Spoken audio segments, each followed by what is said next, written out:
meds. I did indeed. Good evening, ladies and gentlemen. Welcome to Monkey in the Morning. I'm your host, the Ranting Monkey. He's Jack. Say hi, Jack. Hi, everybody. Jack, how you doing this evening? I'm fine. How are you? Yeah. It's been a couple days since we've got to talk, especially for a full show. So Yeah. really happy to have you here, my friend. Oh, always glad to be here, dude. Audience, we hope you're okay. Hope you had a great day today. Jack, let me tell you about what happened.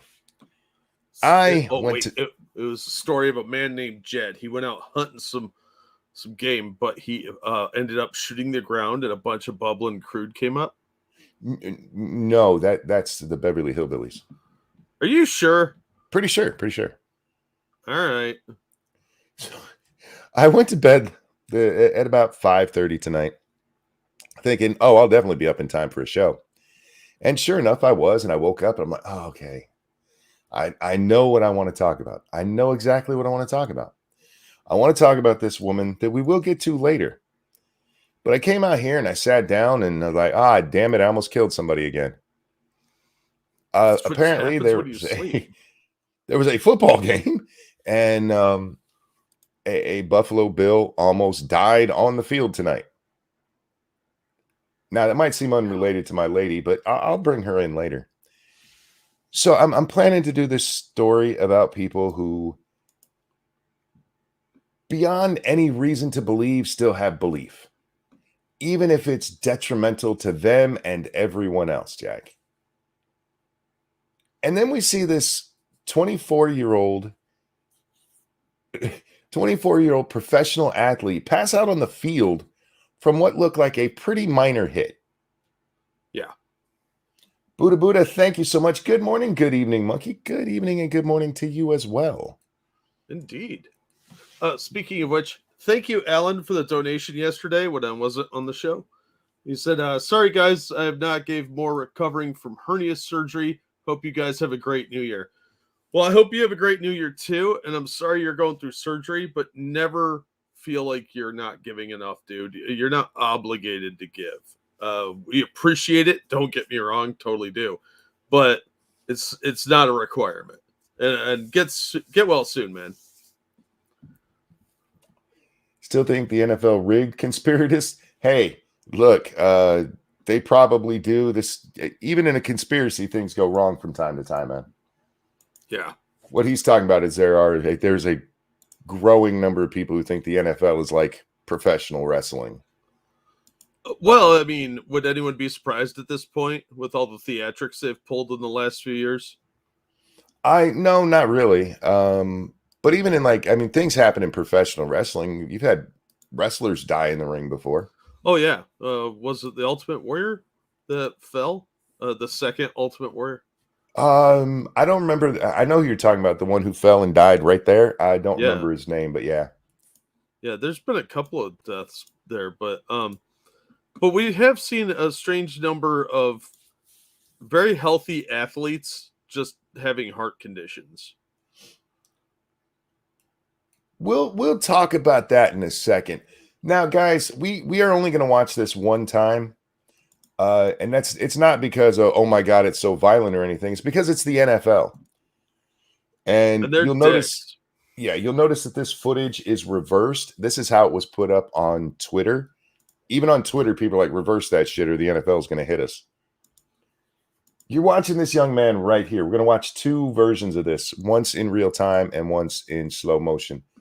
This gentleman right here, his name is Damar Hamlin. He's about to tackle Mr. T. Higgins here.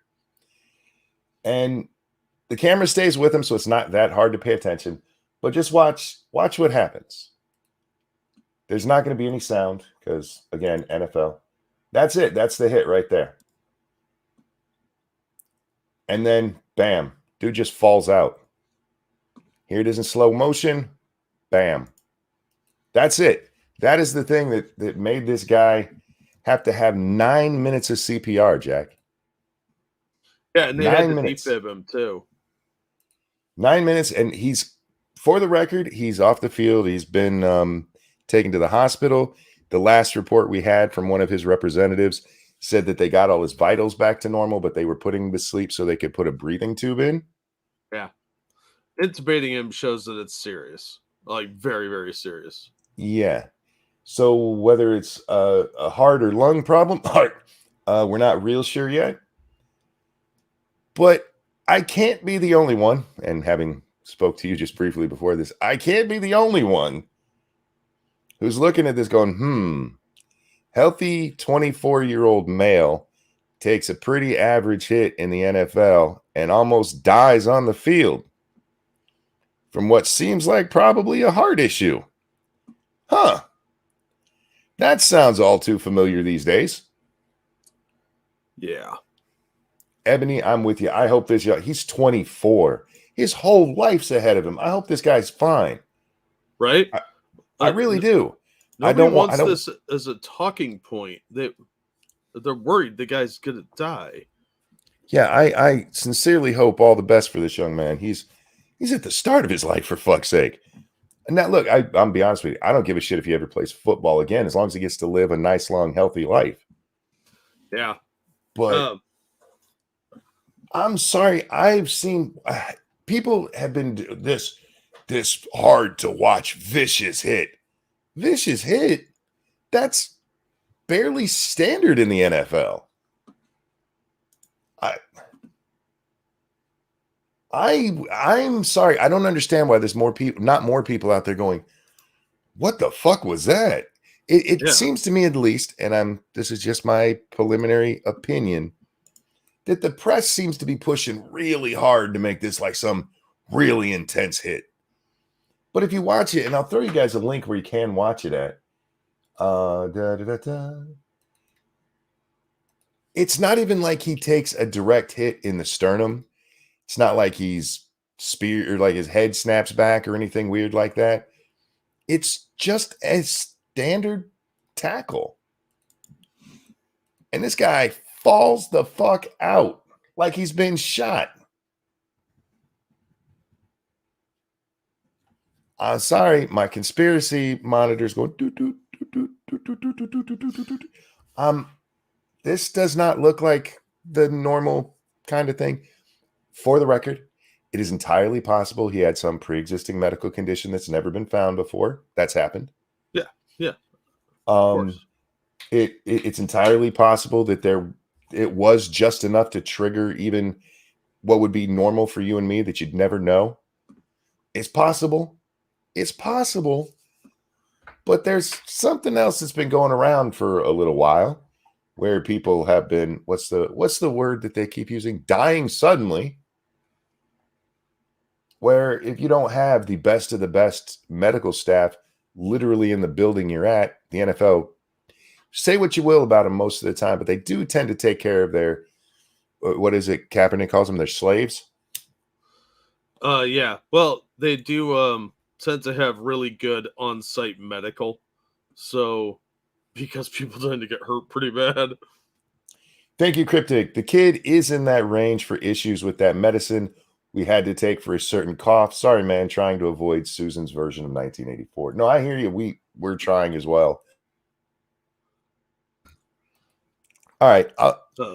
Real quick. Thank you, Frosted Glass. Here's your money, Jack. Now, can you please just give back my daughter? I don't have any daughters. And your daughter's not Asian, so she won't be at my house. But thank you for that. And thank you, Keldrick, for that very, very generous donation. A belated Merry Christmas and Happy New Year, Jack. Thank you, Keldrick. Same to you. Hope you had a great Christmas, and I hope your New Year is awesome. The elephant in the room.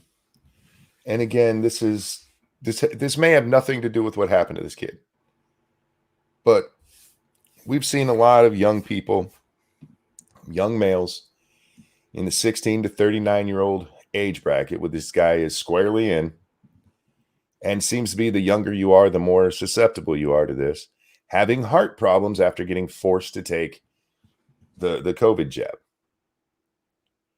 Is this part of it? I don't know. Is it weird timing that suggests that something should be looked at in depth? Oh, absolutely. Yeah. Thank you, Jay Wright. Anybody getting flashbacks to Owen Hart? He's one of the wrestlers who died in the ring, right? Yeah, Yeah. that's the one I was thinking of. For some reason, I thought it was an Ultimate Warrior, but everybody corrected me right away because apparently we have a bunch of wrestling fans out there, and I know jack shit about wrestling. I only know everything I know about wrestling right now is from playing my wrestling game, and that's not anything. I can't even remember people's names, so I know some of their costumes. Does that count? I've seen that guy before. He wears green. There's only one wrestler worth knowing, and he goes wrestle, wrestle. Right? That's how that works. Wrestle. I don't want to put too much on this because, again, it could be any number of things. It's just the timing. Yeah. And it's not like we haven't seen players who play football die before from a simple hit or something like that. It tends to be in the high school to college area that you see that because you're starting to get into where you're playing harder. And if you have a heart problem, it shows up.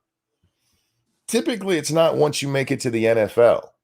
When you're a starting cornerback for the league, likely the Buffalo Bills are on their way to win a championship. Whether they actually pull that off or not, the last several years they've been building up. This is this guy's second year in the league. He's starting after another player got injured, and he's done very well for himself. And then he just keels over? Really? Bubba, thank you. Jack, whoops. Check under Jack's bed for missing daughter. He doesn't keep people under his bed. I think you have Jack under the bed is where I store my sex toys. Donald Camp, thank you for the feminist $12. Here, take my money and share with Jack. Hi, Jack. Well, thank you so much. Thank you, Donald. I'm one of two things is going to happen here, Jack. Well, one of three things. Either it's going to come out, that this young man had a heart attack because of a COVID shot and myocarditis, which we're never going to hear if that's the truth. Do you have any doubt that if that turns out to be true, it's not going to be news? It'll be swept under the rug so fast. They'll find out there's some structural problem, or it'll be like, oh no, he just had a collapsed lung, which, by the way, that's not what a collapsed lung looks like. No, not at all. I've had a collapsed lung. Yeah, most people, you go to the hospital on your own 2 feet with a simple collapsed lung. That dude passed the fuck out like immediately. His heart gave out, Jack. Yeah. Well, I don't think it was a direct result of the hit because he got up and he was moving for a second. So unless there was some kind of delayed thing, I don't know, man. It's looking more and more with all these athletes having sudden heart issues that there is something else at play here, not just a bunch of undiagnosed medical conditions. So I hope he's okay, but he's been intubated. They had to defib him. This is not looking very good. They just lost a guy recently from the Jaguars. I don't know if you saw that, Monkey. No, I didn't see. Uche Nwaneri, Uche, last name Nwaneri. He just died earlier today, I think it was, or yesterday. No, it was today, January 2nd. Huh. No, I did not see that. Collapsed of a possible heart attack in his wife's house in West Lafayette. We know that's one of the things with this kid. If he had made it to the end of the game and he'd made it home and this happened, he's dead. Yeah. He makes it to his hotel room after the game, he's dead. Oh, he's a former player. My bad. Thanks, Shio. I mean, so if you're going to have a heart attack, being an NFL player in the middle of a game is probably the best time to do it. Oh, and rally driver Ken Block is dead at 55 in a snowmobile accident. That reminds me of something real quick, though. Thank you, Cryptic. Jack, if I had a daughter, I would warn of the white man who offers citizenship, but since she'd be American, it won't work. You got to warn her about those Brits and Canadians. So don't write that out just yet because they have we're fancy. We have sexy accents. Don't trust that, especially the French. Worthless French. And thank you, Evolved Potato. They're not sex toys, Jack. They are people. You have no evidence of that. Just because they're women doesn't mean they're objects. Women are.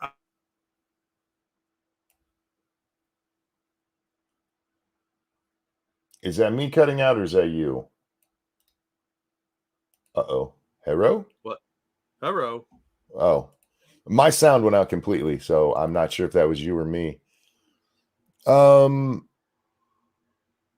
told to look up Chuck Hughes, suffered a heart attack and died on the field. They played the game to its conclusion afterwards. This was in 1971. Again, it's not that things never happen. It's the timing of this one. And things are a lot different than they were in 71. Players are a lot more fit these days. Some, juiced up. Honestly, there's a lot of things. Fuck, man, it could have been drugs themselves that caused problems for this young man, given his age and everything. Being told I'm the one that cut out. Okay. Let me read that chat again. I don't know if you got it. Evolved Potato, thank you. They're not sex toys, Jack. They're people. Just because they're women doesn't mean they're objects. Women are objects. You treat them like objects, but they actually aren't.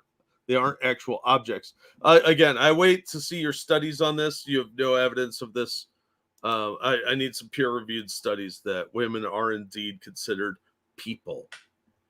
Chicago Mike, thank you. Says Monkey and Jack, you should look up a player named Chuck Hughes, and did. And Zan Wild, thank you. Same thing happened to a Denmark soccer player, Christian Eriksen, collapsed during a game, CPR and defib on the field. One-offs happen, and this could just be a one-off, and this is going to be the problem, Jack. You have people lining up on both sides right now going, it's the jab, and other people going, it's not the jab, and one of those people is going to be right. And it's going to lead to more problems, and it's going to lead to solutions for especially if it is the jab. They'll be like, oh no, he had an enlarged heart because he was an athlete who took medicines for pain. That's what it was. Yeah, opioids. That's what did it. It's another one of those we need to wait and see. I get it. Believe me. My first thought was, oh, myocarditis. I can't help it. It's where we're at. We've seen too many young men falling out from this shit. Yeah, it's just a coincidence of hundreds of one-offs, like people said in chat. Yeah. So yeah, it's now normal for people to start to see a pattern. That's what humans are good at, pattern recognition. Yeah. It's kept our species alive for a very, very long time. Be like, hey, 1 + 1 = 2. So it wouldn't surprise me if there is something here. Maybe it's not the jab. It could be something else, genetic issue, some freak anomaly incident. We don't know, but I don't think we're going to get a straight answer out of the NFL. I am glad they suspended the game. Metal Minister says some use ADHD meds in high doses can cause heart issues. Well, lots of them use just straight up drugs that, illicit drugs that are not real good for the body. Yeah. Human growth hormone and all kinds of stuff. So it could be any number of those things. But the problem is you have 700 plus players who are doing that every year, year after year after year after year. And suddenly you have this 24-year-old who almost dies on the field. Yeah. I mean, going back to the example that Mike brought up there, that's way back in 71. Damn. That's a long time ago. That's 50 years ago. Not to completely derail this, but there's something I wanted to mention before I forget again. Did you see what happened to Jeremy Renner? Yeah, we'll do an update on that story after this. Okay, good. They did suspend the game, which is kind of weird to me because I've never seen them suspend a game because of player injury ever. I'm not saying it's never happened, but I've never seen it. Even when that one, the one dude got crippled, and we've actually seen a couple people crippled. They're just like, okay, he's off the field. We got to go back to play. And I see so many news stories. Believe me, I read a bunch of stories on this, trying to find even the slightest hint of what actually happened here. And I saw so many of these sports writers like, it was in the closing of the first quarter. it was still in the first 10 minutes of a 15-minute quarter. They hadn't even been playing that long. So it's not like he was all juiced up or anything and tired at the end of the game kind of shit. This is the beginning of the game. But they're all trying to, it was the closing second. I actually saw one said the closing moments of the first quarter. Closing moments, they had 5 minutes left. There was a third of it left. But they did decide to call the game. I know that there's people. You said a moment ago. You said you're glad they called the game. I honestly don't see why the game had to stop. That might seem cold-hearted. Oh, sorry. I say it might seem cold-hearted, but that's football. Somebody gets hurt, you put them on a stretcher, you drive them off the field, and everybody goes back to playing. Yeah, but I don't think this was a normal injury, and they all knew it. So everybody playing got scared because they saw him get up, and then he just fucking collapses, and they have to do life-saving measures on him because this wasn't just like he broke a leg or something. It looked like the guy died. I mean, you saw all those guys swarming the field. This really, I think, freaked them all out enough that the coaches were like, look, we got to do something here. If the NFL commissioner, I don't know that much about football, granted, but it strikes me as being incredibly unusual to suspend a game. So I think there was something on this that they thought was serious enough they had to call the game. The NFL didn't have a choice. They wanted the teams to play, but the players and coaches said, make us. Is that confirmed somewhere? And thank you, Cryptic. Did you hear about that Chinese restaurant that had too many bright lights? They had to dim some. Thank you for that, Cryptic. A little levity in the situation. I seriously hope he's okay. I'm going to be honest, Jack. I hope it's not anything to do with the jab, and not because of any political side of it, but because that means this is going to recur for this young guy. Yeah. Because that's not something that goes away. Yeah. And then your life is a time limit. Yeah. Then he has to go on a transplant list, and good luck. Yeah. Even with all his money, that's going to be difficult. Yep. I mean, he's a 6th-round draft pick, so he's actually not making that much right now. He's making more than your average Joe. And he is, but he's not making like Tom Brady money or even even any middling. He's probably near the low end of the pay scale, I would guess, given that this was his first start. This year was his first start, and that's only because the guy he's backing up went out. He's had a great year. He was on track for probably a nice contract extension. That's sad. But yeah. So fuck. I wish the guy had luck. I don't see anything in that. All of these people, that's such a vicious hit. Bullshit. Either you don't watch football or you're just being a hyperbolic shitbag. Stop. Yeah. I mean, I don't watch football, and that was not that big of an impact. I made Jack watch a very straight up tackle. I watched Jack, or I made Jack watch a hit in the Chargers-Colts game from 2 weeks ago where Derwin James just fucking laid this dude out. It is one of the most vicious hits I've ever seen in my life. Yeah, and both of them walked away from it, ended up on the concussion protocol, but they both just and walked it off. Yeah, they obviously had their bell rung, but that was a way worse hit than this. So I don't know. It was vicious as fuck, man. Derwin, he got away with not getting suspended for that. He'll probably end up with a fine. They did go, yeah, that was unnecessary roughness. In fairness to my Charger out there, it was not a spear the way they said it was. That was more just the angle that everybody took that made their heads come together the way it did. And it actually wasn't as bad as it looks, because if you watch in slow motion, Jack, which I did because that's what I do, his head glances off his shoulder pad before it ever hit. He makes helmet contact. But anyway, good luck to this guy. And remember, guys, it's easy to jump to conclusions. I'm mostly jumping myself, Jack. I'm in the air on the diving board, coming back down, going for the actual lunge. But we don't know what happened. We just don't. Yeah. And it really could. It could just be he has a heart defect that nobody had ever found before. These things do happen. Which is Not that unusual that people with certain heart conditions just don't get diagnosed because it doesn't present very often. But with all the athletes, I'm leaning toward the very suspicious thing that we've all been talking about for Yeah. a while now. And again, my issue with the random heart attack or heart issue that he might not have known about is, again, that typically doesn't make it to the NFL. That's caught much sooner because of how physically intensive that game is. Yeah. You see high schoolers die of that shit. Yeah. Which is sad to say, but it's true. That's where you're going to see that kind of thing more often. Anyway, so yeah. On to the Jeremy Renner thing. This is an update from what we told you guys about yesterday. I told you, I'm like, I do not understand what I'm reading about what happened to this guy. Because the news we got yesterday, Jack, was that he was injured in a single vehicle snow plowing incident. Yeah. And he was the only one involved. And I have more questions now than I had before, because apparently he got run over by the thing. Yeah. Somebody sent me a picture. This is the vehicle that ran him over.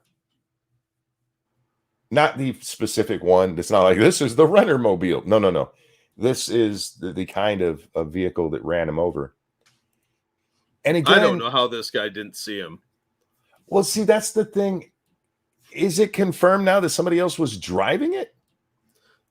That's the way I understood it when I read it, was somebody else was driving and basically ran him over while he was outside. Because the way the original report sounded was that he'd accidentally run himself over. It's not a lawnmower. I honest to God, I haven't been able to see any difference. So if somebody does have a source that actually spells this out better, I want to see it. But either way, yeah, he apparently, it mangled up his leg, and he had a lot of blood coming out of his leg. And they did a tourniquet on his leg, so there's a chance he could lose it. Because if Devil's he's advocate, bleeding that bad. Devil's Advocate says he was grooming snow on a sledding hill and rolled it. Oh, that's even worse. How the fuck did he fall out of it? Well, I mean, look at that thing. It's not exactly constructed for safety. Fair. Look, anytime something starts to tip, Frank goes on to hold on for dear life mode. Yeah. So yeah, I don't know. God, what a fucked I up way wish to go. him all the best. By all accounts, he's a good guy. Yeah, I've never heard a bad thing about Jeremy Renner other than Hawkeye being useless in the movies. Yeah, that's not his fault. That's not his fault. He just took the role. That's not on him. Yeah, I hope very good things for him. He's in one of my favorite episodes of House. Did you know he was on House? No. He played a punk rock guy who ends up in the hospital. This guy who makes, like, calling it music would be generous. But yeah, it's a really good episode. And that's when I first started seeing him in the Marvel universe, I'm like, that guy looks so familiar. And then I happened to catch a rerun. I'm like, that's why. Well, and he was in that Born Legacy movie too. Yeah, I've not seen anything else he's been in. I like him as an actor. I think he's a really good actor, and he's one of the few that doesn't seem like a complete fucking weirdo. So, he was in the Hurt Locker too. I would have to say this might have been an assassination by the pedo cult. I don't know, but I hope he pulls through. He's, by all accounts, a pretty decent person. So I did see the Hurt Locker, but that movie sucked, and I immediately put it all out of my memory. Oh, that's fair. Yeah. Hey, real quick. Thank you, Cryptic. My nephew asked me, do trees poop? I asked him, where do you think number 2 pencils come from? Oh, there you go. That is actually something I will never be able to forget now. I just can't. It's a good thing people heard Jeremy, because what reportedly happened, people heard him screaming for help. And they get over there, and he is just covered in blood. They airlifted him out, and he's still in critical condition, last I heard, but he's got the best chance. If he's not he hasn't died from it now, he's starting to get to the point where, you know, he's got a good chance of living. Hurt Locker was great. What? We're just gonna have to agree to disagree on that. Hurt Locker was straight garbage. I agree. Thank you. I just thought it was kind of average for a war movie. I don't really like war movies that much. They tend to be very propaganda-ish and deceptive. Yeah. You're not wrong about that. I mean, it's kind of the point a lot of the times. Yeah, I mean, there's a couple good ones. Like the first half of Full Metal Jacket was good, and then it got dumb. That happens with a lot of war movies because the problem Yeah. with so many of them is they want to do both basic training and the war itself, and they need to just pick one or the other. Yeah. Did you ever see what was it called? This movie that had Bruce Willis in it. It was a war movie about like Vietnam. It was like The Thin Line or something like that. But it had this real like poetic feel to it, and it was trying to be like an artsy war movie. It was the weirdest thing I've ever seen because I thought it was going to be like Hamburger Hill or something. No, they start doing these like voiceovers. And it's real artsy and Tears of the Sun. I don't think it was Tears of the Sun. The Hearts Thin Red War? Line. Oh, Willis was not in it. Who was in it? I'm pretty sure Bruce Willis was in the movie I'm thinking of, but it might have been The Thin Red Line. He was in one called Hearts War. No, that's not it. I'm thinking of The Thin Red Line, I think. Don't watch it. It's fucking stupid. The movie was boring. It was artsy. It was like watching The Seventh Seal, but without the French, which somehow made that movie more tolerable than this piece of dog shit. That's the Sean Penn movie. Oh, Yeah. there you go. Yeah. That explains it. I don't know how I got those two mixed up. Like Captain Wrinkles versus Memory Man. My bad. That's a huge insult to Bruce Willis. Sorry. Yeah, you need to say 10 Hail Willises, man. That ain't right. I guess I got to go watch Die Hard to repent. Anyhow, let's see. Yeah, I'm mixing it up with Tears of the Sun. Yeah. But yeah, it was called The Thin Red Line. It was fucking stupid. Don't bother. It's a waste of money.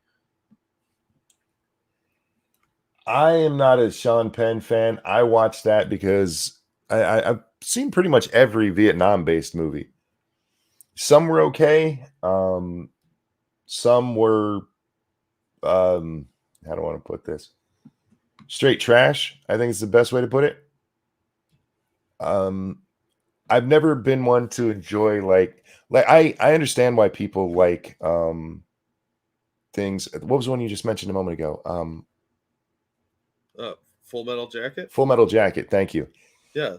To me, first 40 minutes were great.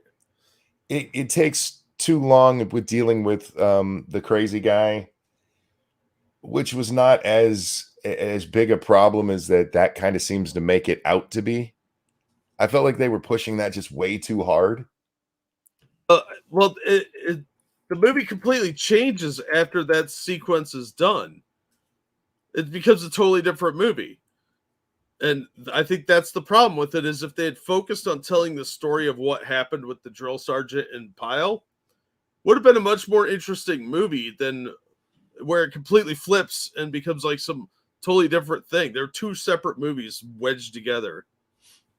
Frosted said Platoon sucked ass. I have a love-hate relationship with Platoon because it's a weird way to say this, but it's kind of a fun war movie. It's got a great soundtrack. It's a really, really good soundtrack. It has good performances from its cast.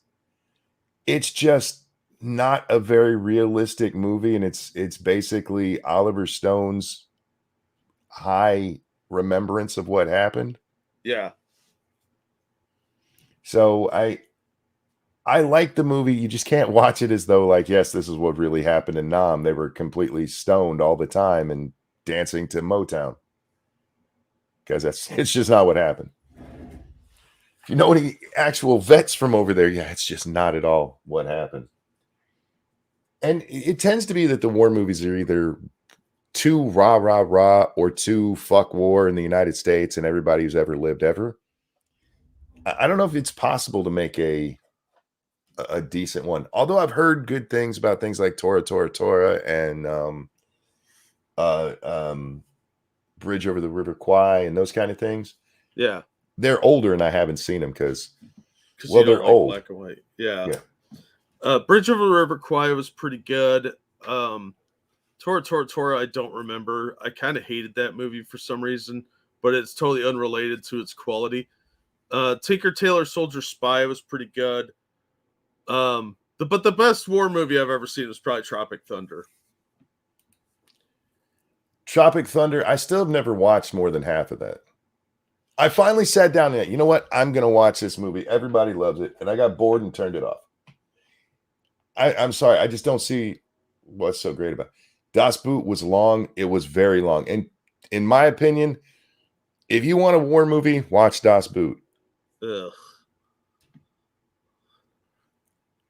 You just don't like men living in tubes together. Yeah, I don't like Footloose or other gay films. They didn't live in a tube in Footloose. How dare you? There was somebody with a tube living in something. Yeah. All right. I want to get onto this because this is the story I wanted to talk about. Is this tweet we're about to look at? Real quick, thank you, Donald Camp. To Hell and Back is a great war movie. I like think I've seen that one. Thank you for that, Donald Camp. And Steve says, I like Band of Brothers a lot. Band of Brothers is excellent. That was a fucking excellent miniseries. If you haven't watched it, it's worth it. There's only one episode I didn't really care for, and it was the one with the guy who had the fake blindness, the mental blindness. What's that called? Shit. I know there's a term for it. But just being scared out of his mind made him actually go blind. But his eyes were fine, and he eventually got to see again. But yeah, it was psychosomatic. That's it. And that one just kind of dragged, but the rest of that's fuck. The Battle of the Bulge episodes, holy shit. That was hard to watch at times. Hysterical blindness. That's what it is, Gray. Thank you so much. Yeah, literal hysterical blindness. And that one just kind of dragged it down a little bit. I get why they told that story. But like the episode with the medic, oh god, that one's so fucking hard to watch. And the new kid on the block, whichever one of the brothers that is, he really did a good job in that show. I was shocked because I saw Donnie Wahlberg is going to be in this. I'm like, why? And then I watched it, and yeah, he did a really good job. He's a surprisingly good actor. I don't like the show Blue Bloods that much, but he's a pretty good actor on it. He's a better actor than his brother, definitely. Well, that's a low bar. I'm pretty sure. Yeah, I'm not gonna say it. Thank you, Evolved Potato. If you're gonna do a war movie, do one based on real badass stories about real people, like Charles Upham, who literally ordered enemy troops and they disobeyed him, and Mad Jack Churchill, who fought with bow and arrows and a claymore sword. Yeah, there's a lot of badasses in history that get overlooked. So, unfortunately, we never get to see those. This is Kyle. Thank you. It's not a war movie, but I think Halo Reach is a good war story. You should play it. Wink, wink, nudge, nudge. Over on Twitch. Hat to Jack. Well, thank you for that. Thank you, Kyle. Unfortunately, when we do have good war stories, they end up, if it makes it to film, they always over sensationalize it to the point of ridiculousness. They turn the people into Rambo instead of, just, it's one of the reasons I like Band of Brothers. There's no Rambos in Band of Brothers. There's guys just trying to stay alive while people are shooting at them. And not just bullets, Jack, mortars and rockets and all kinds of shit landing at them. Anyhow, let's move along because this is what I was going to talk about, Jack. And then I see this football player goes down. I'm like, This is a woman who has since privated her Twitter. You can't find it anymore. This is Dr. Natalia. She says, I will never regret the vaccine, even if it turns out I injected actual poison and have only days to live. My heart was in the right place. I got vaccinated out of love, while anti-vaxxers did everything out of hate. If I have to die because of my love for the world, then so be it. But I will never regret or apologize for it. Ladies and gentlemen, we found Jesus. He was indeed reincarnated. He's been brought back to life, and he's going to die for your sins with the vax. Does that not come off that way? If I have to die because of my love for the world.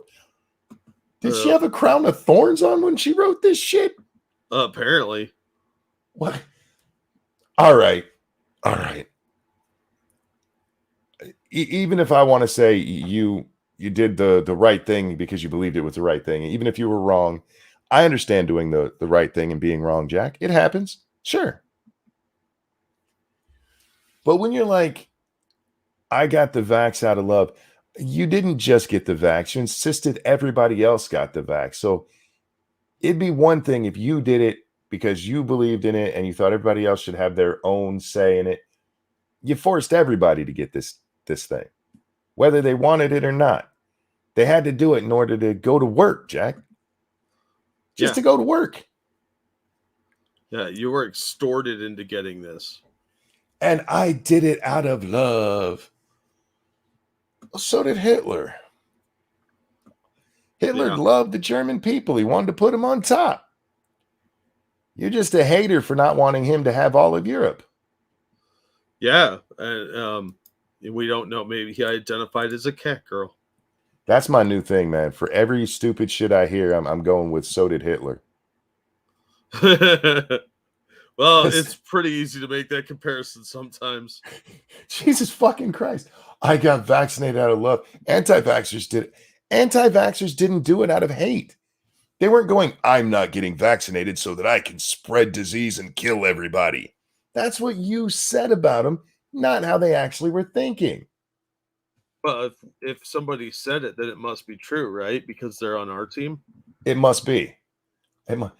If I have to die because of my love for the world, you're not Gandhi, bitch. A little hard to get that last nail in, don't you think? It's always the last nail's always the hardest to get into your own cross, man. It really is. It's not easy to bend that way. You know what you need? You need a collapsible cross so that you can do it. Oh yeah. Yeah. Yeah. An auto nailer. That would work too. But if it bends in the center and you get that last one in and you throw your arms back and it locks in place, there you go. That's innovative. Yeah, I'm sure the Romans would be quite excited for this kind of technology.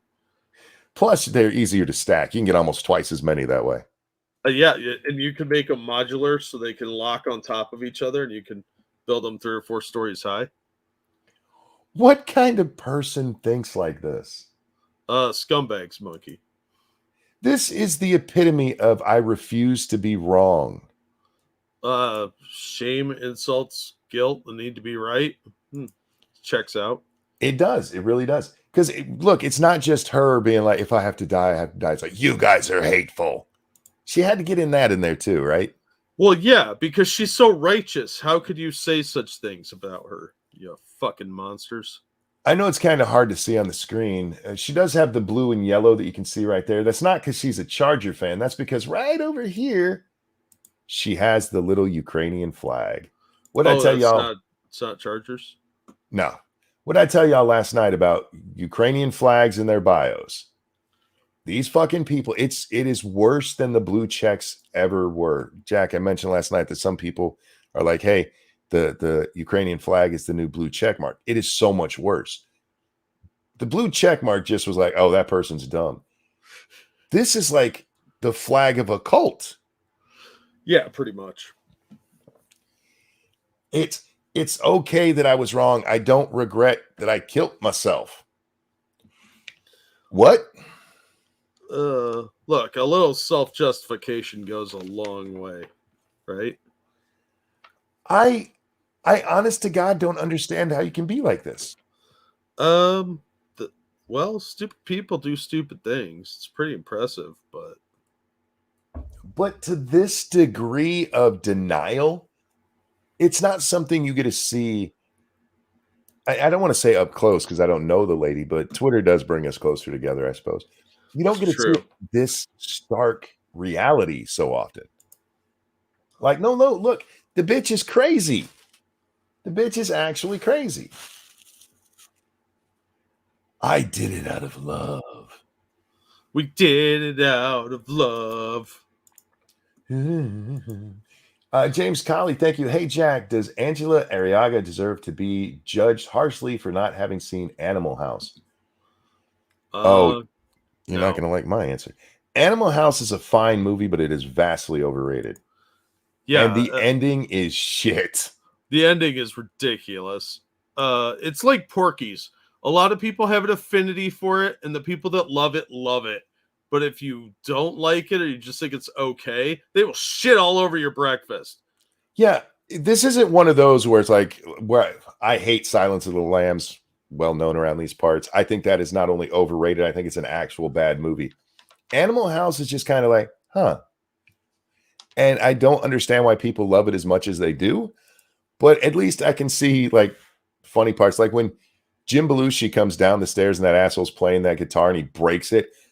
I fucking lose it every time, because if you've ever been to a party where there's an asshole playing a guitar, everybody wants to do that.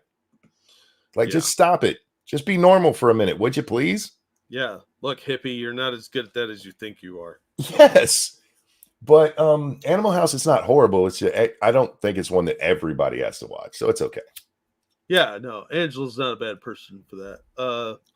Yeah, I just think it's overrated. Angela, if you do watch it, when they get to the parade part, just turn it off. Oh, sorry, John, not Jim. Jim's is the living brother. John Belushi, not Jim. My mistake. Whatever.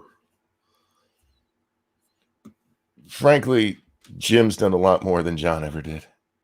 Yeah. John just got really high and was on Saturday Night Live. I didn't think he was that funny, quite honestly. I always thought he was kind of overrated.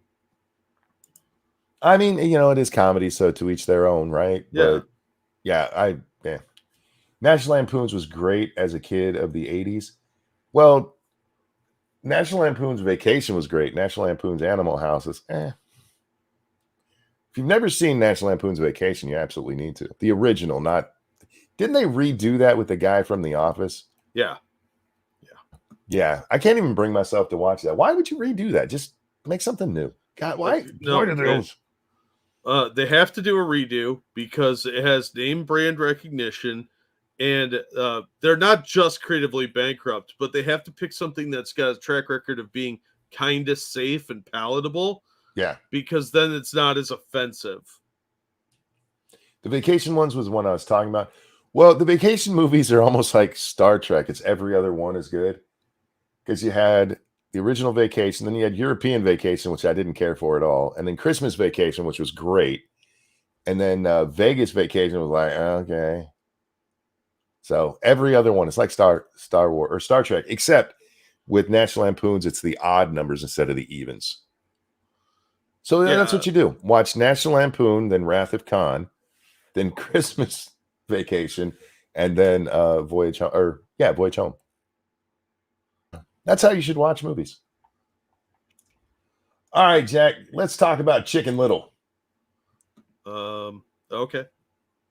A real life, honest to goodness Chicken Little, who for some reason they are bringing back up. We're gonna watch a little clip here first, and then we'll talk about this guy. Finding solutions to the problems was the goal 2 weeks ago at the UN Biodiversity Conference. They're talking about how humanity's all going to die. Yeah. It's all going to die. Don't worry, the UN's on top of it. They do know everyone is going to die at some point, right? Oh, no, they mean like a mass. Literally, they call this a mass extinction. Oh, fuck's sake. Hyperbole doesn't help your cause. No, it's not. Never mind. Let's watch. Where nations agreed to conservation targets. But at the same meeting in 2010, Those nations agreed to limit the destruction of the Earth by 2020, and not one of those goals was met. I like the little Asian Tim Pool here. Tim Pool's Dude's Asian, got his isn't he? cap on inside. Yeah. I don't know who he is, but I love him because everybody else, they're trying to look professional. He's like, nah, fuck it. I'm wearing this Fat Albert hat. No, that's Chinese knockoff Tim Pool because he's Korean, right? And yeah. So in 2020, they got together to make new goals that they didn't meet in 2010. I need to address that just for a minute. I'm not against conservation, Jack. I think conservation can be a good thing as long as it makes sense. However, not meeting your goals doesn't mean you didn't, make progress. No, not good enough, monkey.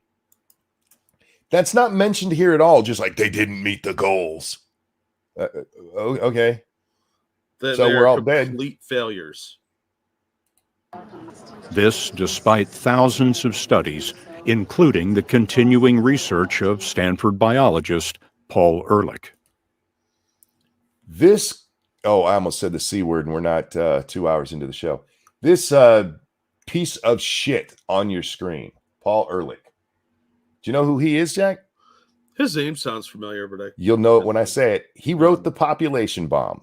Oh, I've read The Population Bomb. Talk about being way off. The Population Bomb, the 1968 book that claimed that we was all going to die. We was all going to die. We were going to run out of food, you guys. By like the year 2000. We were going to we could not keep it up. We couldn't keep it going the way we were because we were going to run out. All these people, we won't be able to feed them. We have more food than ever, by the way. Look, your hate facts have no place here. This guy said we'd be cannibals and whatnots. This fucking retard who couldn't figure out that, hey, with more people, there'll be more farming and more innovation and more. Couldn't figure any of this out. Technology does not exist, monkey. I don't remember if it's mentioned in here, but this is part of the whole plan to get you guys to eat bugs. And I want to say what I said on Twitter, Jack. I am at the top of the food chain. I eat things that eat bugs. I'm not skipping that middleman and going straight to eating the bottom of the food chain. There's no reason for it. Ha! Joke's on you. You're gonna eat the bugs, mister. The only way I eat bugs is if it's in my hot dogs and bologna and I don't know it's actually there. I mean, I know it's there, but I don't know. You know what I mean? Uh-huh. So at least there's still meat. What I've learned is monkey eats bugs. I mean, if you eat hot dogs, you probably do. Yep.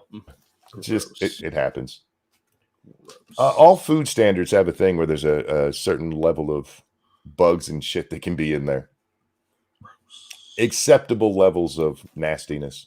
Yeah, gross. But this motherfucker, they're dragging him out. He has been wrong for more than 50 fucking years, and they still drag him out to scare the shit out of people from time to time, including on 60 Minutes recently. You know that there is no political will to do any of the things that you're recommending. There's no political will to do the things that you're recommending based on shit you've been wrong about longer than Roe was around. Huh. Well, that's fucking weird. Yeah, it's weird they'd have standards that were, we don't listen to crazy people that are wrong all the time. This would be like having a flat earther up there going, look, you understand there's no political will to get rid of globes, right? It's intellectually the same. That question this fucking retard just asked is intellectually identical to that. You get that nobody believes you anymore, except for he's not doing it as a way to mock this. This isn't a Daily Show skit where they're making fun of this guy for how long he's been wrong. This is them going, we should all be scared, right? Right? Scared? I know there's no political will to do any of the things that I'm concerned with, which is exactly why I and the vast majority of my colleagues think we've had it, that the next few decades will be the end of the kind of civilization we're used to. The end of the civilization. Well, let's talk about that for a minute, Mr. Jackass. Which civilization? The 68 civilization, which the world has changed a ton since then, Jack. Yeah. You were telling us we weren't going to have food way back then. And now you can go in the middle of the night and get yourself a taco. That's a hate fact, Monkey. Look, we live in exactly the same time as the 1960s, 1970s fear mongering. So we should be worried about the coming ice age. The Future Shock book also predicted some horrific things. And the population bomb, obviously, that is going to go off by the year 2000. And we're all going to be cannibals. So we should just live in constant state of fear. In the 50 years since Ehrlich's population bomb, humanity's feast. I stopped it in a very bad spot. It says, while you are reading these words, 4 people will have died from starvation, most of them children. Yeah, in sub-Saharan Africa and a bunch of third world shitholes run by dictators. Not for the record, untrue. You can see it at the top here. Population Control or Race to Oblivion. This was literally a book for pushing the idea of population control. Yes. Euthanasia, limiting how many kids you can have. Basically the Chinese system. Letting a little bit of Canada. Letting the elderly die instead of saving them. Yep. Yeah. All kinds of horrific shit that as a people were like, yeah, that sounds kind of bad. He's the guy who's made it popular to actually have those discussions in polite conversation. Yeah. Thank you, Cryptic. 2 Wongs don't make a white. That's not what I've heard. It's not what I've heard. It seems like all the Wongs made a whole bunch of whites. Yeah, they are white adjacent. They are indeed. On resources has tripled. We're already consuming 175% of what the Earth can regenerate. We're consuming 175% of what the Earth can regenerate. We would be out of food by now. Yes. How would we have any food? That's simple math, motherfucker. Thank you, James Colley. Then stop reading, you monster. I know, right? Everybody who read that killed 4 people. I just killed 4 people, Jack, and I wasn't even sleeping this time. You're a monster. 175% of the Earth's resources. We're using them up. Literally within a decade, everything would be gone. What are you talking about? That makes 0 sense. But they repeat it. You're not supposed to think this hard about it, though, Monkey. We're using up all the resources. Now, if you're talking about things like, say, cell phones, we may get to a point where the current technology that we're using for batteries and stuff, we've just mined all the shit we can find to use it. And maybe you don't get brand new phones every so often. Maybe they come up with better charger technology that allows the batteries to last longer. Maybe something takes its place. Who knows? Yeah, that's the thing that they don't talk about, though, is humans are very adaptive. Well, he's also not talking about that kind of stuff when he's saying this. They're taking, look, food. That's the issue with the population bomb. If you read it, even on the front page of that book, what does it say? Starvation. We're not talking about finite resources with cobalt or nickel. We're talking about chickens. You can breed the shit out of chickens. They do it with or without you, actually. Yeah. Plus, isn't there like artificial ways of making meat now? Oh, yeah.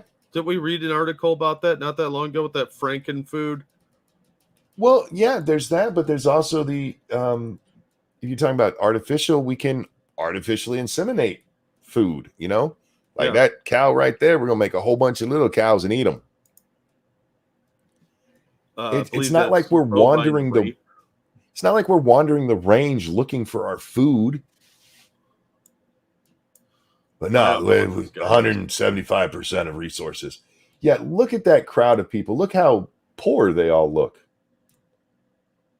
Let's see, they're all dressed. Several grown-ass adults wearing backpacks for some fucking reason. Yeah, are there a lot of people there? Sure. Do any of them look like they're starving? I mean, by American standards, they're like, yeah, they're thin. No, that's how you're supposed to look. You're not supposed to be three of those people. That's an American thing. Eat a cheeseburger, weirdo. Couldn't they at least have gone to like Africa and filmed some Ethiopians starving for this picture? You would think. I mean, look, we don't have enough resources. Look at all these healthy people. Well, I mean, a lot of these, this looks like it's in India. Yeah. So even India is set to become the most populated place on the planet. So even these people look like they're like eating. I don't know why this is supposed to be a productive example of what they're talking about. Oh, well, see, this is to scare you because of how many people are in this crowd.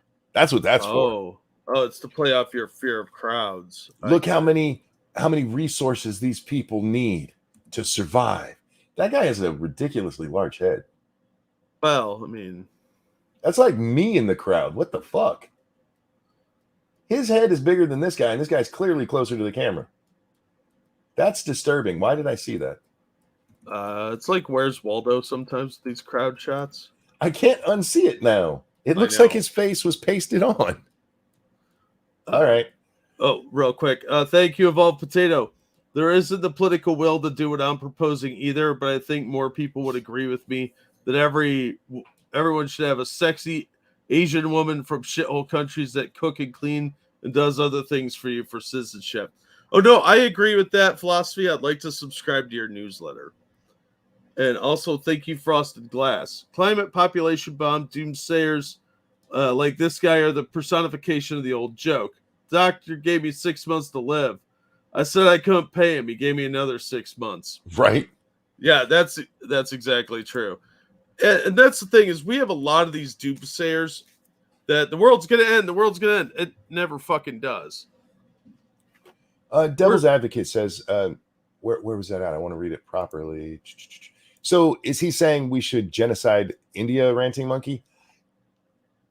Not exactly. It's kind of a limited genocide of the elderly and the young.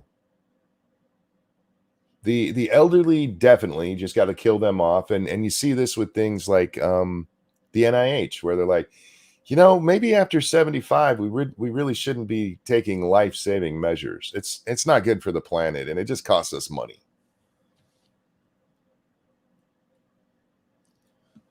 Does that sound like a good idea to anybody? Eat the bugs, go to your suicide center, do as you're told. And consider, half of humanity, about 4 billion, live on less than $10 a day. Well, then we should be able to last for quite a while. I mean, at that rate, all you need is Sam Bankman-Fried to run a couple of scams, and we'll have that money. I'm just saying. Do you like how they went to the poor people now? Yeah. They went out to Africa, like, okay, India, where all these people are. Look at all these people and how well they're living. And then they switch over to, I always loved it in the pictures of little starving Africans. There's always one kid with that face. Yeah. He knows what's up. What the fuck are you looking at? I love that face on little starving African kids. Because they're right. You have this fucking well-dressed photographer from somewhere in the United States who's trying to get a Pulitzer for his next picture. And this kid's like, dude, you got a candy bar or something? You just came to take my fucking picture? What's wrong with you? Taking my photo. I ain't getting nothing. Yeah. This kid has the right attitude. Like, you ain't being burritos or nothing? Taco Bell's less than $1, bitch. Fire to cars, air conditioning, and a rich diet. But they won't be fed by the fishermen of Washington's Salish Sea, including Armando Briones. The tribe has been fishing salmon here for hundreds of years. Yeah. And your generation is seeing the end of that. it's getting harder and harder. Do you think this fisherman who's having so much trouble finding salmon has overfished the seas? Quite likely. You think he's part of the problem? Look, this needs to be stated because obviously people are stupid. We can absolutely ruin ecosystems. We've done it before. We'll do it again. But there's a difference between us ruining an ecosystem, say overfishing an area and not letting it regenerate, and us actually getting rid of all food. Yeah. The fact that they're overfishing an area is not the concern they're trying to make it. It's a different one. It's these guys aren't controlling themselves and being realistic with what they can haul. And we also have fish hatcheries now that you can grow a shit ton of fish in and replenish the fish pretty quickly, that you don't even necessarily need to be out there on the seas all the time. Yeah. Well, this overfishing is a lot like what the problem was with the Dust Bowl, because people weren't rotating crops and they weren't taking care of the topsoil, and they were cutting all the trees down that would hold the topsoil in because they got greedy. Yep. And I think that's a lot of the problem we're seeing with overfishing is people are getting greedy. They're not thinking of the long term. They're only thinking of the short term cash. I hate to say it, I don't want to say it's the end of it. Why do you feel so emotionally attached to this? Because if I cry, I get to go write for the Washington Post. It's everything we know. By the way, Taylor Lorenz, those are real tears. I mean, he's actually welling up. I think it's kind of silly, but he is actually welling up. Maybe talk to him. He'll tell you how to have feelings. He'll help you out with your next interview. Maybe he's going to learn to code. And he's also quite a bit more feminine looking than you are. So maybe he can help you in that regard too. Evolved Potato, thank you so much. When the topic of overfishing comes up, I always have to bring up China because they overfish in their area. So now they're illegally doing it in other countries, and that's a big part of it. Oh, it is. But yeah, I mean, even in the United States, we've had problems with overfishing rivers and lakes before. And you know what? We just stopped doing it for a while. And oddly enough, the fish come back. And another issue is that a lot of these guys that are out fishing are ignoring the regulations because they're like, oh, it's government overreach. Tell me what I can't do. Well, if you deplete all the fish, there aren't any fish next year, you fucking idiot. So the guidelines are there for a reason, because they don't want you to wipe out the population they want it to be sustainable so you can have a future.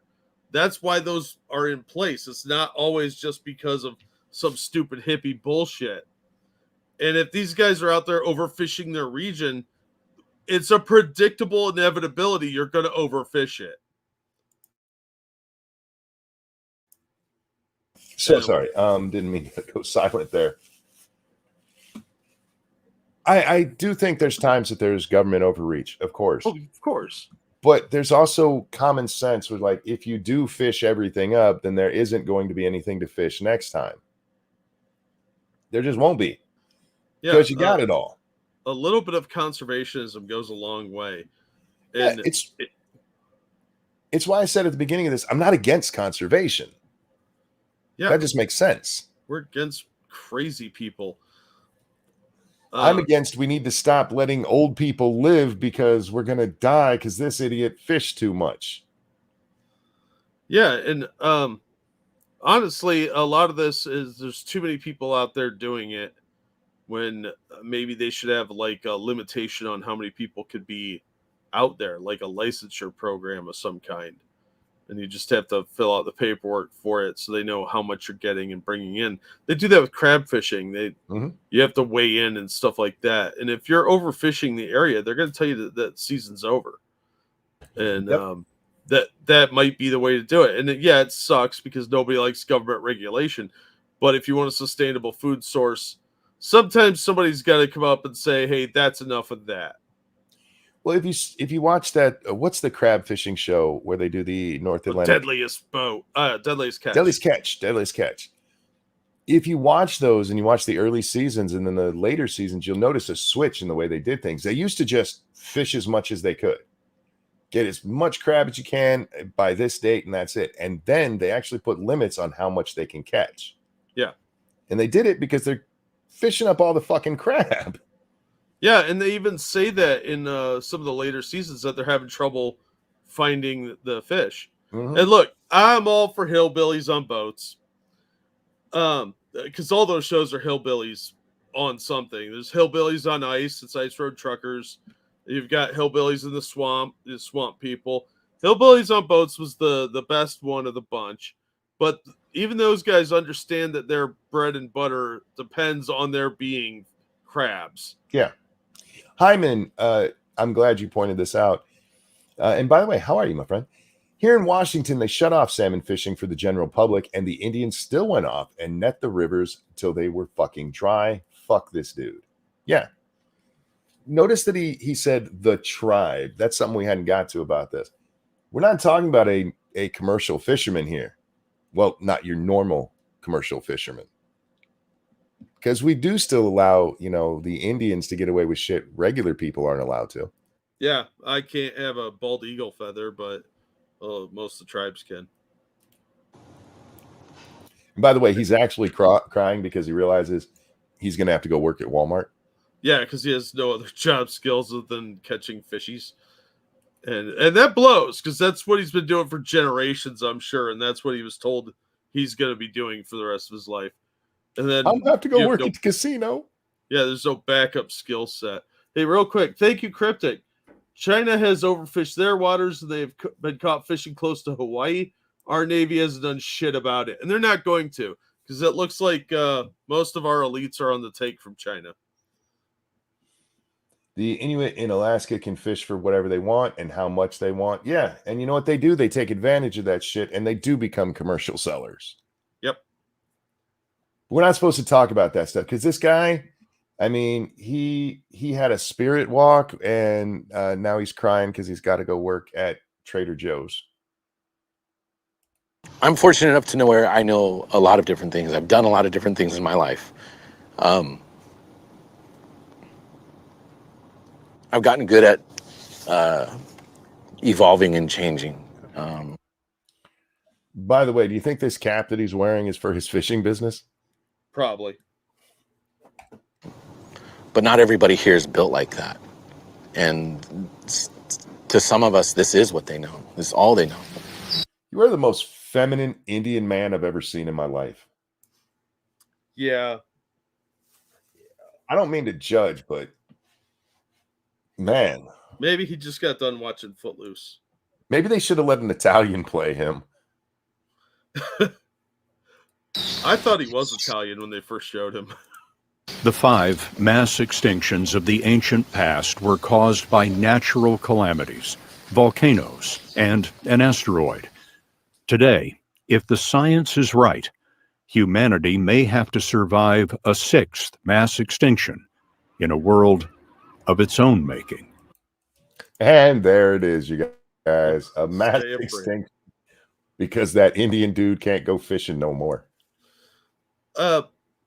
Look, the bubonic plague wiped out a third of humanity in Europe and China and pretty much everywhere in between. But people bounce back. Look, a lot of people might die off if we end up with like food scarcity. A lot of the poor people will die, and probably people in ensuing riots. But humanity will continue on because eventually things equal out. You end up with an equilibrium again. Well, it's odd that they're doing this right now when we just had millions and millions and millions of people die of COVID. They're bringing up the population bomb right after we had a major spike in deaths all across the world. Isn't that kind of weird? Of all the times to bring this up, did they have this ready before COVID and they had to hold it out like, God damn it, people are dying. It's not a good time to bring up that we need people to die? Maybe. Because let's be honest, this is what they're talking about. It's not just birth control. It's not just no more than 2 people per person. It's literally letting you die after you reach a certain age because, well, you're just a drain on society anymore. And sorry, we gotta feed those 4 starving kids from the front of that book. Sorry, it was 3 starving kids. They want old people to die because the old people remember the past and they remember how great things were. You know, how when you had freedoms. So eradicating the old people is a first step toward changing societal attitudes, especially toward like your lower living standards, eating bugs and owning nothing. And notice they don't point out that guy's been wrong since 1968. Yeah, Mr. well, It's all going to fall apart. It's been wrong for 50 fucking years. Can you imagine them bringing anybody else on who's been wrong for 50 fucking years and being like, this guy's an authority? Fauci. All right. Point taken. Guys, I just dropped a link into the chats for you. That is Omegon's video on Kat Tenenbarge. You should check it out. It's all the stuff we covered here about her tweets the other day where she doxed somebody. Oh, but lovely. Do check it out. It's more concise because we were talking about that at the beginning of the show, and the beginning of the show is always chaotic. So it's a much more concise take on all of that, where it's all together, and you can see her lying little self. Don't care about that.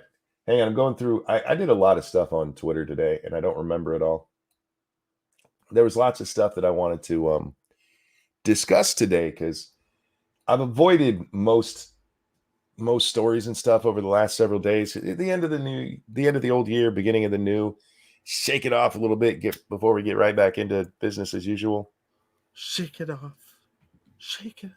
Oh, sorry, it's Taylor Swift in my head. Ted Lieu finally got something right, Jack. Did he? Yes, because he said Russia's invasion of Ukraine will end in one of 2 ways. Russia conquers Ukraine or Ukraine pushes Russia out. Huh. Russia will win or lose. Good take there, Ted. Yeah, hot take by Ted Lieu. He then goes on to say that's why the U.S. and NATO need to give the Ukrainians everything they need to win. Ukrainians have shown they will fight to the death. The only off-ramp is to win. No, you just told us up here that there was a different off-ramp. He's actually still wrong because he said conquer. Russia's been willing to not conquer all of Ukraine. In fact, they've repeatedly been to the negotiating table saying, we want the Donbass region. You can keep everything else. But you see, Zelensky's making a ton of money right now, and a lot of that's getting funneled back to the Democratic Party. So there's a financial incentive to not do that. Let me throw a couple of country names at you. Oh. Iraq. Uh-huh. Afghanistan. Okay. Ukraine. What do they all have in common? They're big sinkholes for money and drugs. Yes, but not exactly. Oh. We've thrown money at all of them to fight the Russians. And in 2 of those cases, we had to go in and fight them. It's a little too early for that in Ukraine, but we funded the Iraqis in the Iran-Iraq war, the Iran being backed by Russia by the Soviets at the time. We funded Afghanistan when they were fighting the Russians there. We have a bad habit of giving a lot of guns and money to people because they're fighting the Russians and then us having to deal with it later. Look, Monkey, I think what you don't see is the big twisteroo on this one. What they're doing is bringing back a classic villain, which is always something you do in the later sequels. I guess. And this time it's the Nazis. Yeah. I mean, where could funding Nazis go wrong? Yeah, I mean, they have such a great track record of human rights. Yeah, human rights and freedom. Is that what it was? The Taliban over there, they're not being mean to Jews, so we got to sponsor Ukraine? I guess. For fuck's sake. This is so stupid. Thank you, Frosted Glass. Couple more country names. Travis Bow. I don't get it. I feel like did I miss something there? I don't know. All right, Frosted, that joke went over our heads. I'm gonna need it spelled out. Sorry. Caroline Ellison wanted to make a difference. Now she's facing prison. This is a piece in the Washington Post today. It is a fluff piece about this fucking horrible 10-year-old looking bitch. Look, she has progeria, I'm pretty sure. This meth using piece of shit. And that's not she went on Twitter one day and talked about how great the world looked when you're on amphetamines. Just saying. Bitch was doing meth. Anyway, so this is a fluff piece about her, about how all she really wanted to do was help the world. And even though she admitted in court the other day, Jack, that she knew what she was doing was illegal as fuck. Mm-hmm. You see, she was just trying to help the world. She made some mistakes. Some mistakes. The bitch stole billions of dollars from people. Oh, well, okay. The Frosted thing. A couple more country names. He means country in the like southern way. Oh, Country I got you. folk. Travis and Bo are common names. Should have gave me Jethro instead of Bo. Yeah, I'm or just saying. Leroy. Or Bo and Luke. Bo and Luke would have done it for me too. I saw another guy, Jack. He tweeted out that he was on his way somewhere and Sam Bankman-Fried was on the plane with him. And he said, I was going to snap a picture, but it felt wrong because while this guy's a bad guy, he was with his mother there and all of the media hype and everything, it just feels kind of dirty. I was like, what? What? What the fuck are you talking about? The dude spent billions of dollars of other people's money. Fuck him. He should be in shackles and every asset he owns seized. And the Bahamas better give that fucking money back. Here's the tweet I'm talking about. This guy says, standing next to Sam Bankman-Fried at the airport right now. FYI, he's with his mom and a tall cop-looking guy, either an agent or a bodyguard or a very, very distant cousin, en route to New York City for his court appearance, presumably. Here's the part. People are asking for a pic. I almost snapped one. But then I thought it might be wrong. Something about him and his mom together made me sad. I don't know. He needs to go to jail, but the recent spectacle feels a bit inhuman to me. Oh, fuck off. What about the people that literally have nothing left in their savings because of this shitbag? Does that feel inhuman to you? Alan, thank you so much for the donation, my friend. Hope you're well this morning. I don't get why people are sucking up to this little fucker. Dude, you got me. The people involved in this, including his little 12-year-old girlfriend there. Oh, by the way, in that article about Miss Ellison, they kind of make it... she might have sometimes been Sam's girlfriend, occasionally, once in a while. It's like a throwaway thing, not like the only reason he put this chick in charge was because she was sucking his dick and would do what he said. This is the woman who's the head of a financial company who said math is not something she really uses in her job. And people were like, oh, yeah, that makes sense. That's so millennial of you. Yeah, it really is. Oh, but they're all sucking up to these people like they're just misunderstood. Did any of them treat Madoff like that? Oh, God, no. No, they treated him like the shitbag that he was. But for some reason with these, it feels inhumane to take pictures of this shitbag. It's so mean. Why are everybody so mean to this guy who ruined people's lives? Yeah. It just reminds me of a joke that Wanda Sykes once told about the whole, financial crisis and stuff. She goes, getting mugged sucks and everything, but I ain't never been mugged of my future.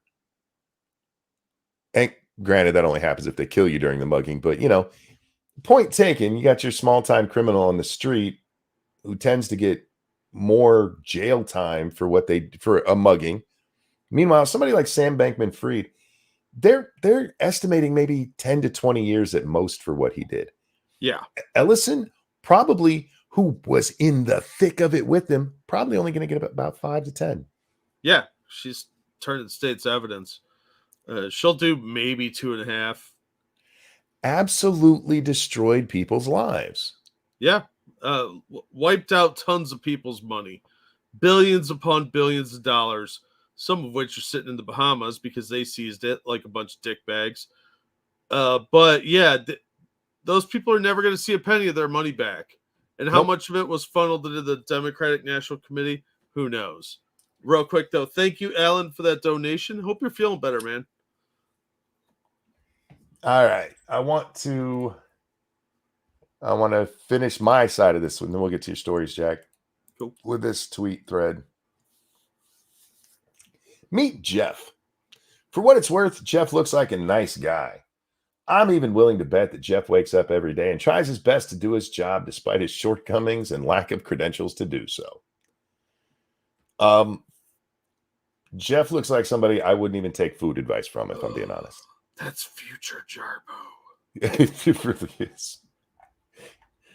You see, Jeff is a fact checker for PolitiFact and gets paid to discredit COVID misinformation. So one might ask, what are Jeff's qualifications? Is Jeff a doctor? No. Is he a scientist? No.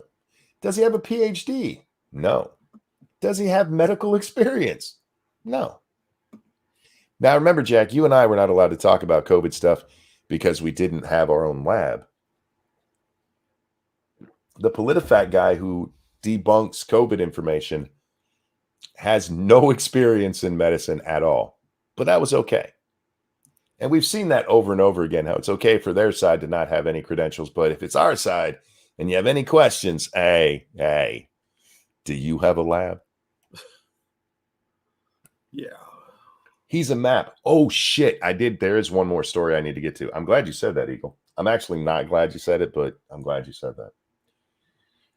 Jeff is, for all intents and purposes, a wordsmith.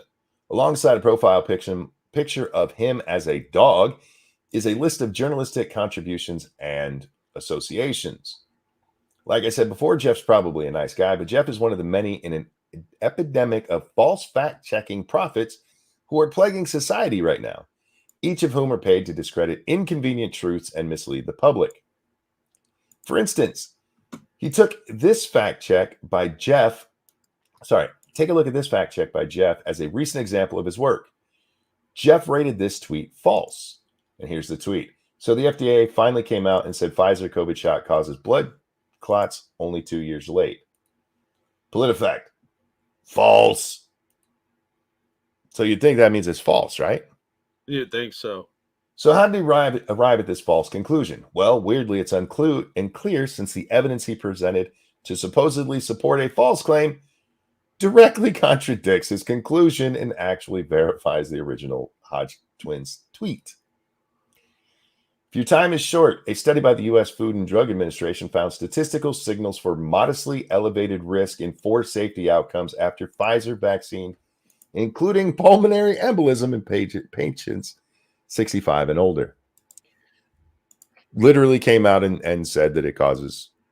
We've seen PolitiFact do this time and time again, and it makes sense now. These people, they have no qualifications to even be talking. Well, and nobody reads the statement. They just see false and move on. Yeah, it goes on to give a couple more examples, but I think that shows it, Yeah. But he's allowed not to be a doctor and have COVID opinions, Jack. He's Well, allowed he's not to be a professional, not to have a lab. Yeah. But he's sophisticated. We're just rubes. Sophisticated. That dude's whole beard is a neck beard. How you just have no chin? Never mind. Look, I'm fat and even I still have a chin. God damn. Lay off the Cheetos, man. I figured out that's why I don't trust Andrew Tate. He doesn't have a chin. I think the guy's kind of a dickbag. Again, Well, yeah, but if you look at him, he's got like this weird thing with he's got like a woman's chin. And look, I don't want to fight the dude or anything because he'd beat the shit out of me, but I just think he looks he talks like a douchebag, but he's got a weird, effeminate jawline, as far as I can tell. Oh, shit. I was wrong. There's several more things I want to talk about. God damn it. We're going into overtime. Where is that? Did I not retweet it? I don't know what you did. I swear I retweeted it. I retweeted it and said, sounds right. I'm sorry, my cousin. Dun, dun, dun, dun. It's going to blow your mind, Jack. There's a guy running around on Twitter as a furry who was busted kidnapping a 13-year-old boy from his house. I'm shocked. Luckily, they caught him while he was still in transit, and the kid never ended up at his home. But, yeah, where the fuck is that story? Son of a bitch. I know that was early this morning. Look, you guys, subterranean love dens are for consenting adults only. Yeah, I can't find it now. Maybe we'll have to update that one tomorrow. But yeah, this piece of shit who's running around in his furry dog outfit all the time, and not like the full-on costume, but like the one that we saw with the weird luggage thief. Oh yeah, he's wearing one of those dog hoods and Ugh.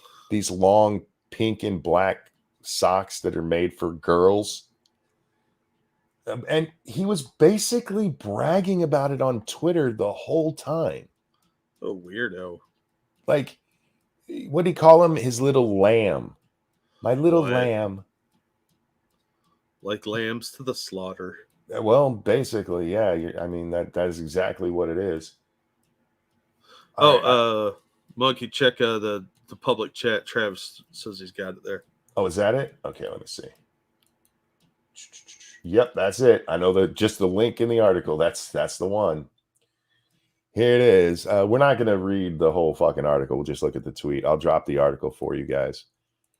There's him.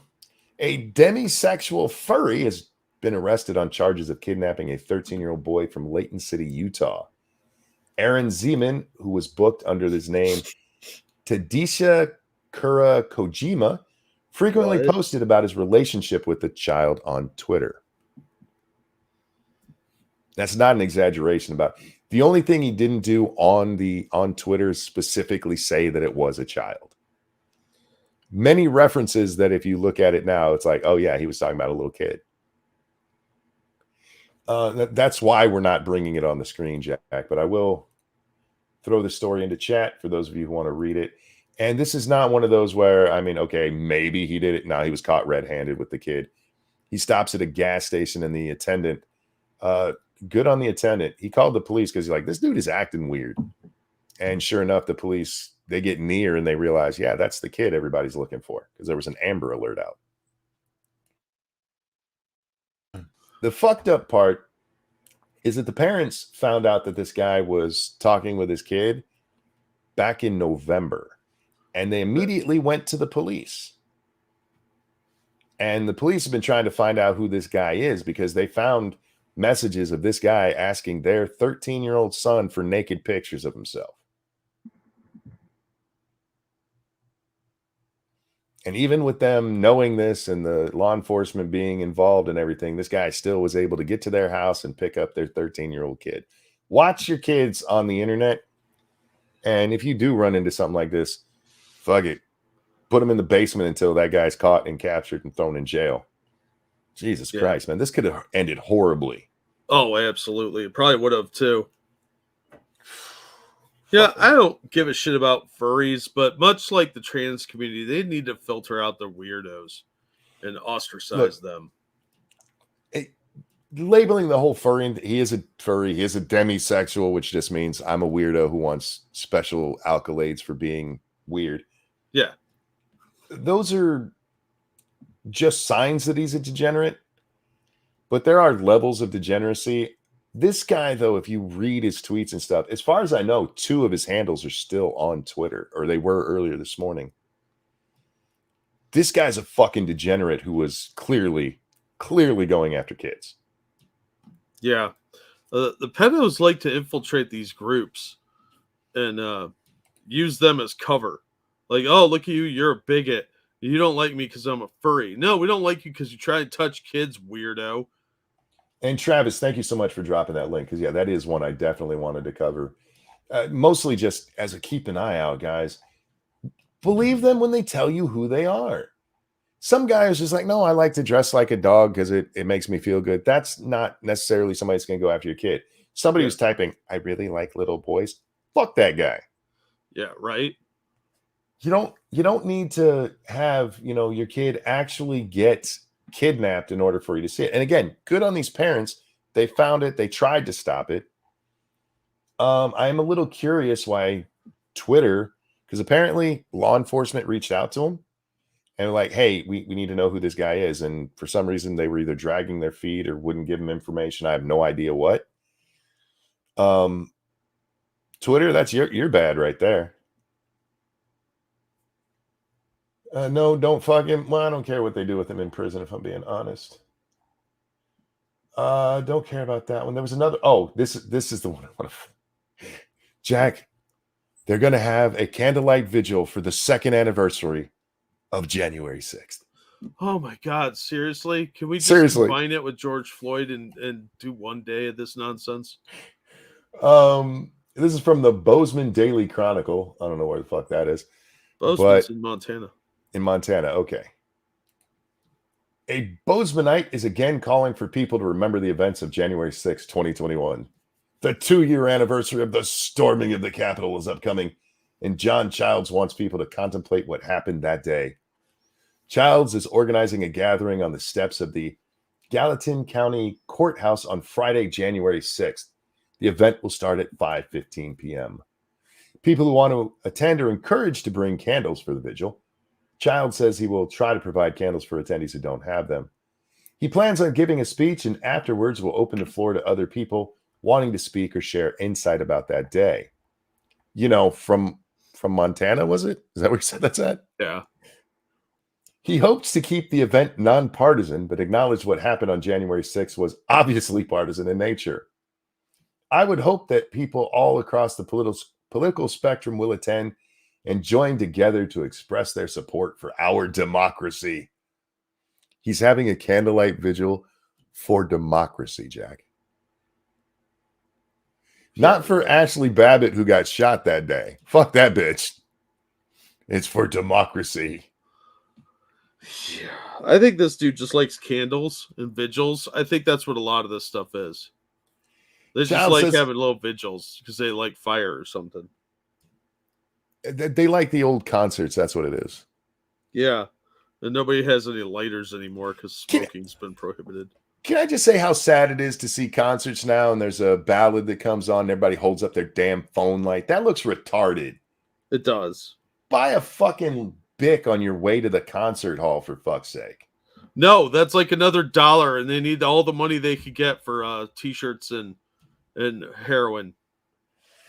Child says that he sees the event as an opportunity for people to come together to honor the country's democracy and the people who protect it. He added that remembering the events of January 6th is a way for people to gather up and say, we can't let this happen again. I think evolves onto something. He makes candles and it's a way to gin up business. Maybe that's it. Maybe. But a vigil for fucking nothing really happened. Where's the vigil for the riots of 2020? Nobody. People actually died. Millions, billions of dollars were lost in property damage. Yeah, nobody cares about those. They had to put the podium back and clean up some trash at the Capitol. Ooh. Nobody even took a shit on a desk in January 6th, man. It was a pretty unimpressive insurrection. By the way, you insurrectionists who did not shit on a desk, I am so disappointed in you. Worst insurrection. You sit in Nancy Pelosi's desk and put your feet up on it. That's not... pull a Cartman and jump up on that bitch and take a dump. Yeah, that was a pretty lazy insurrection on every level. Go big or go home, and there better be peanuts in it when you're doing it too. Maybe some corn. That shit better look like some trail mix. I don't know why. We need some Taco Bell at least. Fuck. Nobody even shit on the desk. Isn't that sad? It just shows the lack of pride in the workplace people have in America these days. It's like they don't care anymore. They don't. It's really sad. As insurrections go, this was just really disappointing. I give it a 2 out of 10. All right, Jack. We're moving on to yours. I do want to say, if you guys haven't seen it, Katie Hobbs got sworn in, Jack. Yeah. Did you see the video of her getting sworn in? No. She laughs constantly. She knows it's a scam. You know what? I wasn't going to watch it. We'll watch it. We'll bring it up real fast. It's real short once I find it again. But it's hard to get away from the fact that, yeah, she seems like she's laughing because she knows she got away with it. Oh, yeah. Yeah, that would not surprise me in the slightest. It's fucking ridiculous. So good luck to y'all out there in Arizona because your new governor. Now, unfortunately, this is really quiet. It's up as loud as it can go. I'll throw it into chat for those of you who want to watch it. But you can see her. She's the frumpy chick right there in all black. By the way, women, not all of you look good in all black. Especially this justice who's doing it. Oh, dear God. Anyway.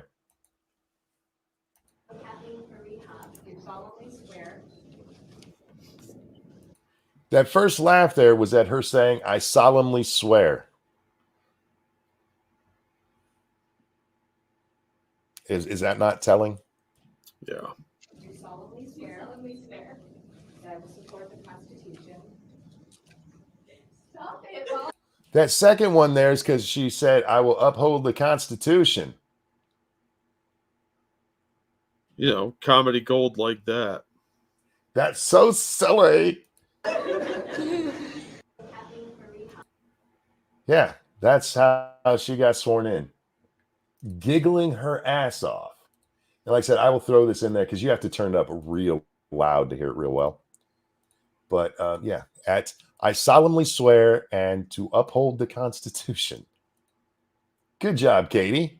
Good way to start out the reign of terror you now bring upon Arizona. All right. Now, I read ahead, Jack. I hadn't seen this, but I did read the tweet. But my memory is such shit, I forgot what it said already. So I feel like I have not cheated. This is Katie Hopkins. She's a MP over in the UK, as I recall. 15 minutes of freedom here in the UK. So let me tell you the plan. The plan is in Oxford, and this has just been passed by the council, to divide the city here into the squiggly city into 6 parts. So 1, 2, 3, 4, 5, 6. And you will only have the freedom to operate in the part that you live. So if this is you, the idea is that everybody will live within 15 minutes of the things they need. Is this some science fiction book? No, this was just passed by the Oxford Council. This is going into effect. 15 minutes of a school, 15 minutes of a doctor's, 15 minutes of a supermarket. And if you want to travel to the other zones in your city, or maybe soon your town, you will have to go out an approved route. You will have to journey around the outside of the city in order to re-enter another section of the city. Okay, I'm hoping she gets to it, but right now I'm just thinking, why? Oh, well, monkey, you don't want to spread the coof, do you? This plan is supposed to be saving the planet. How? And the idea is that you won't simply be able to cross over into other sections of your city anymore. So if your mother, for example, lived over here, you wouldn't be able to just go across and see her.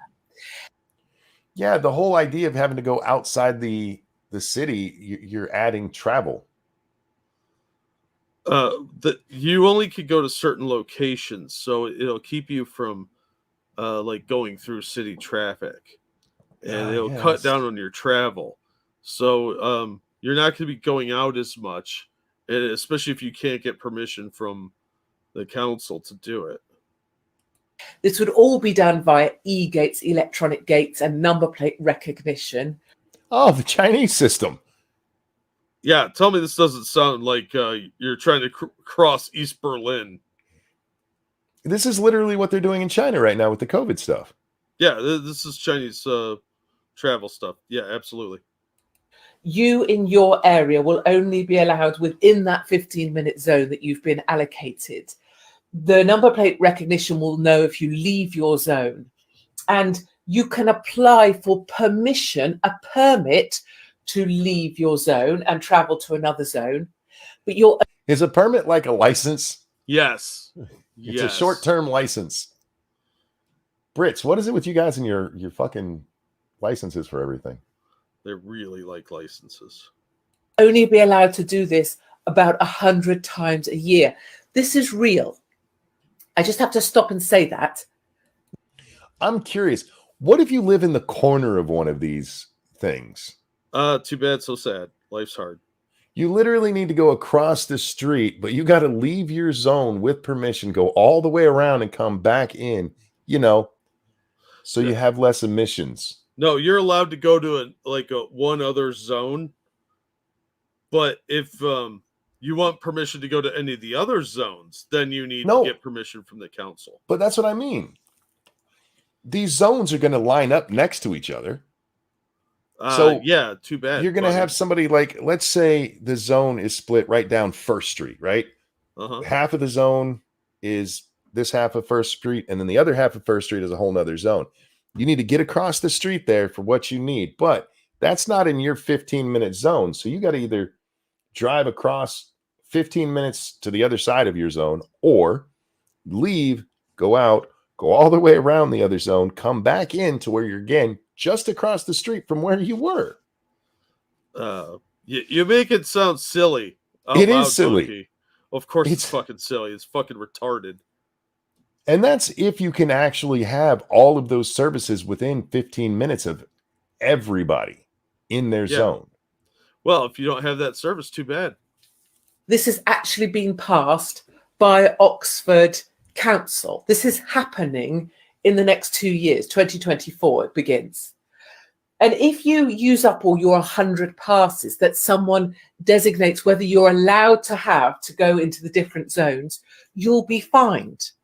Your number plate will be recognized. It will observe that you've gone somewhere you're not allowed in your own city, and it will fine you £100 or £80 or whatever the fine number is. 15. Well, that makes absolutely zero sense. It's a good money generator, though. And look, you belong in your district, you filthy, dirty, poor people. And you're going to stay there until we tell you can leave. And if you don't like that, tough shit. You should get one of them fancy constitutions. The idea in principle of having everything you need within 15 minutes in a city is actually a really good idea. But not by limiting to where you can travel. It's by making sure that you have a good breakdown of your resources within the city, that you have a good commercial zone and a good industrial zone and your good residential zones, so that everybody is within 15 minutes of what they need. Yeah, maybe some of them will go across town because they prefer it there, but hey, this one's right here. In theory, that actually makes sense. It's when you break it up into the districts that it starts getting fucking stupid.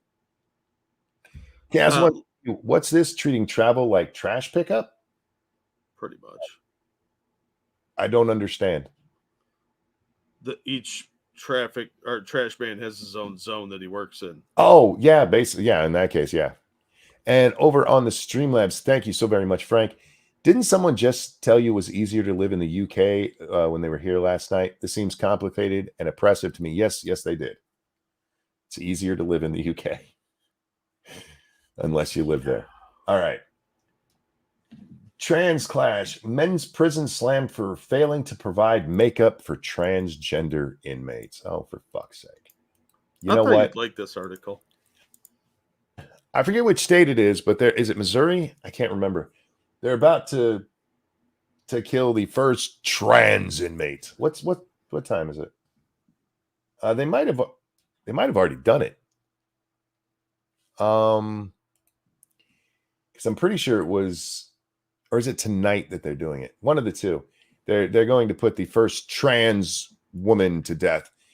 And in the articles about it, they're like, they've only ever killed one other woman before. Like, no. They've only killed one woman.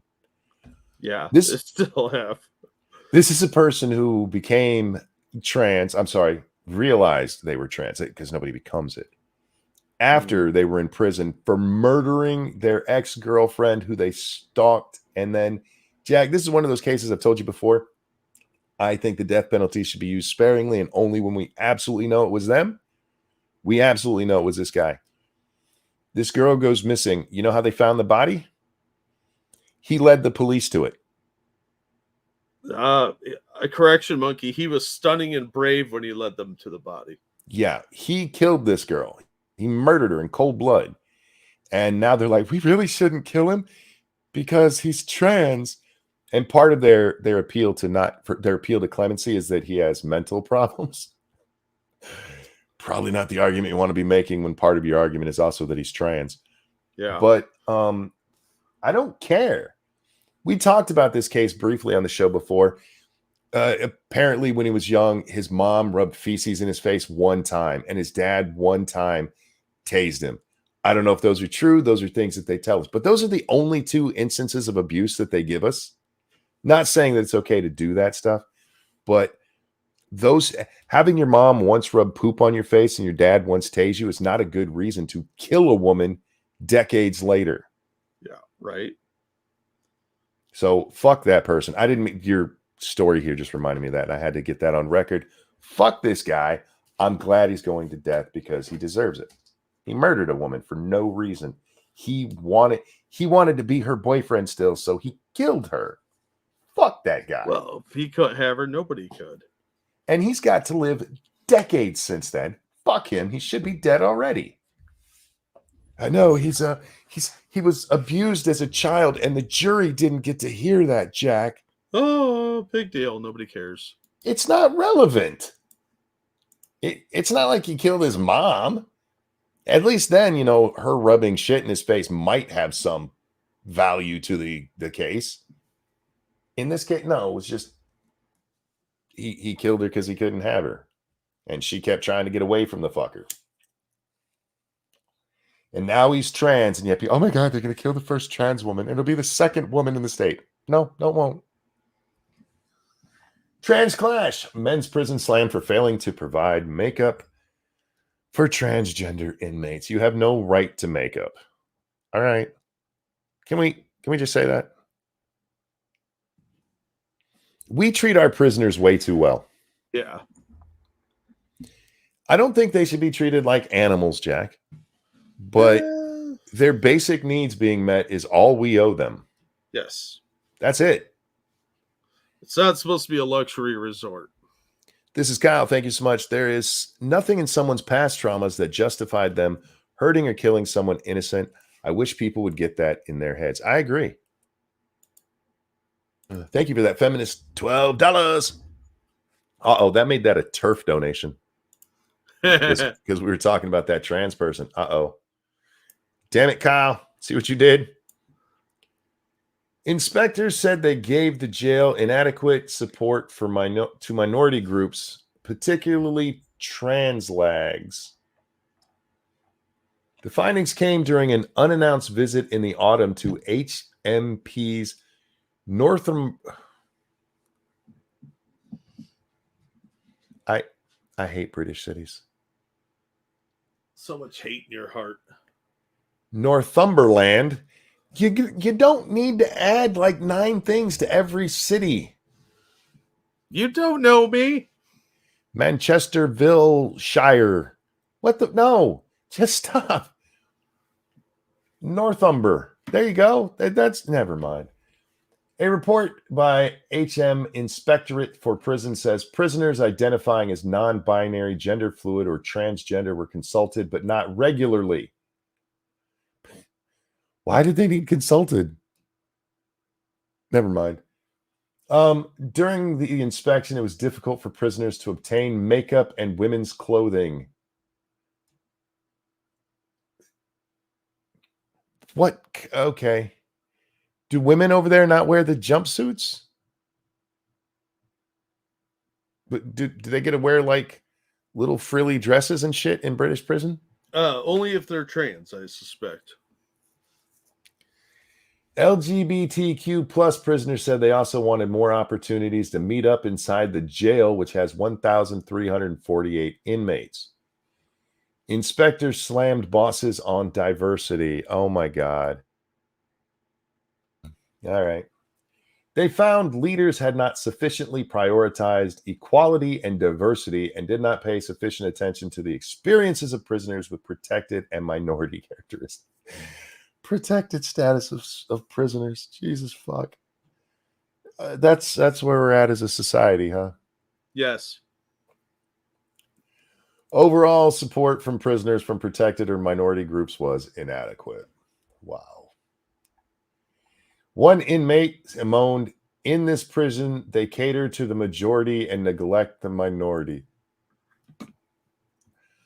Okay, I'm going to need this explained to me. How do they cater to the men in the men's prison? Nobody cares about the men, Monkey. What are they doing? Are they bringing in bitches for them to bang? No, but they get to live like the primitive savages they are, in loincloths and eating gruel. They are not stunning and brave.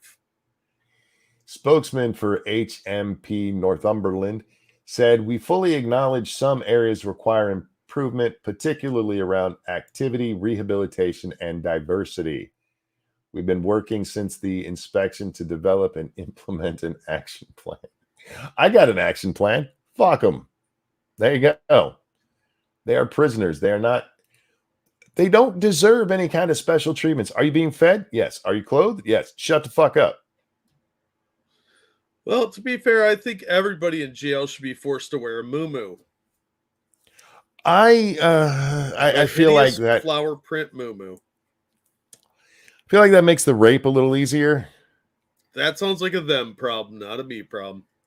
Why do gay people need to meet up in jail? I don't know. There's a lot of like repressed gayness in jail that ends up being all rapey.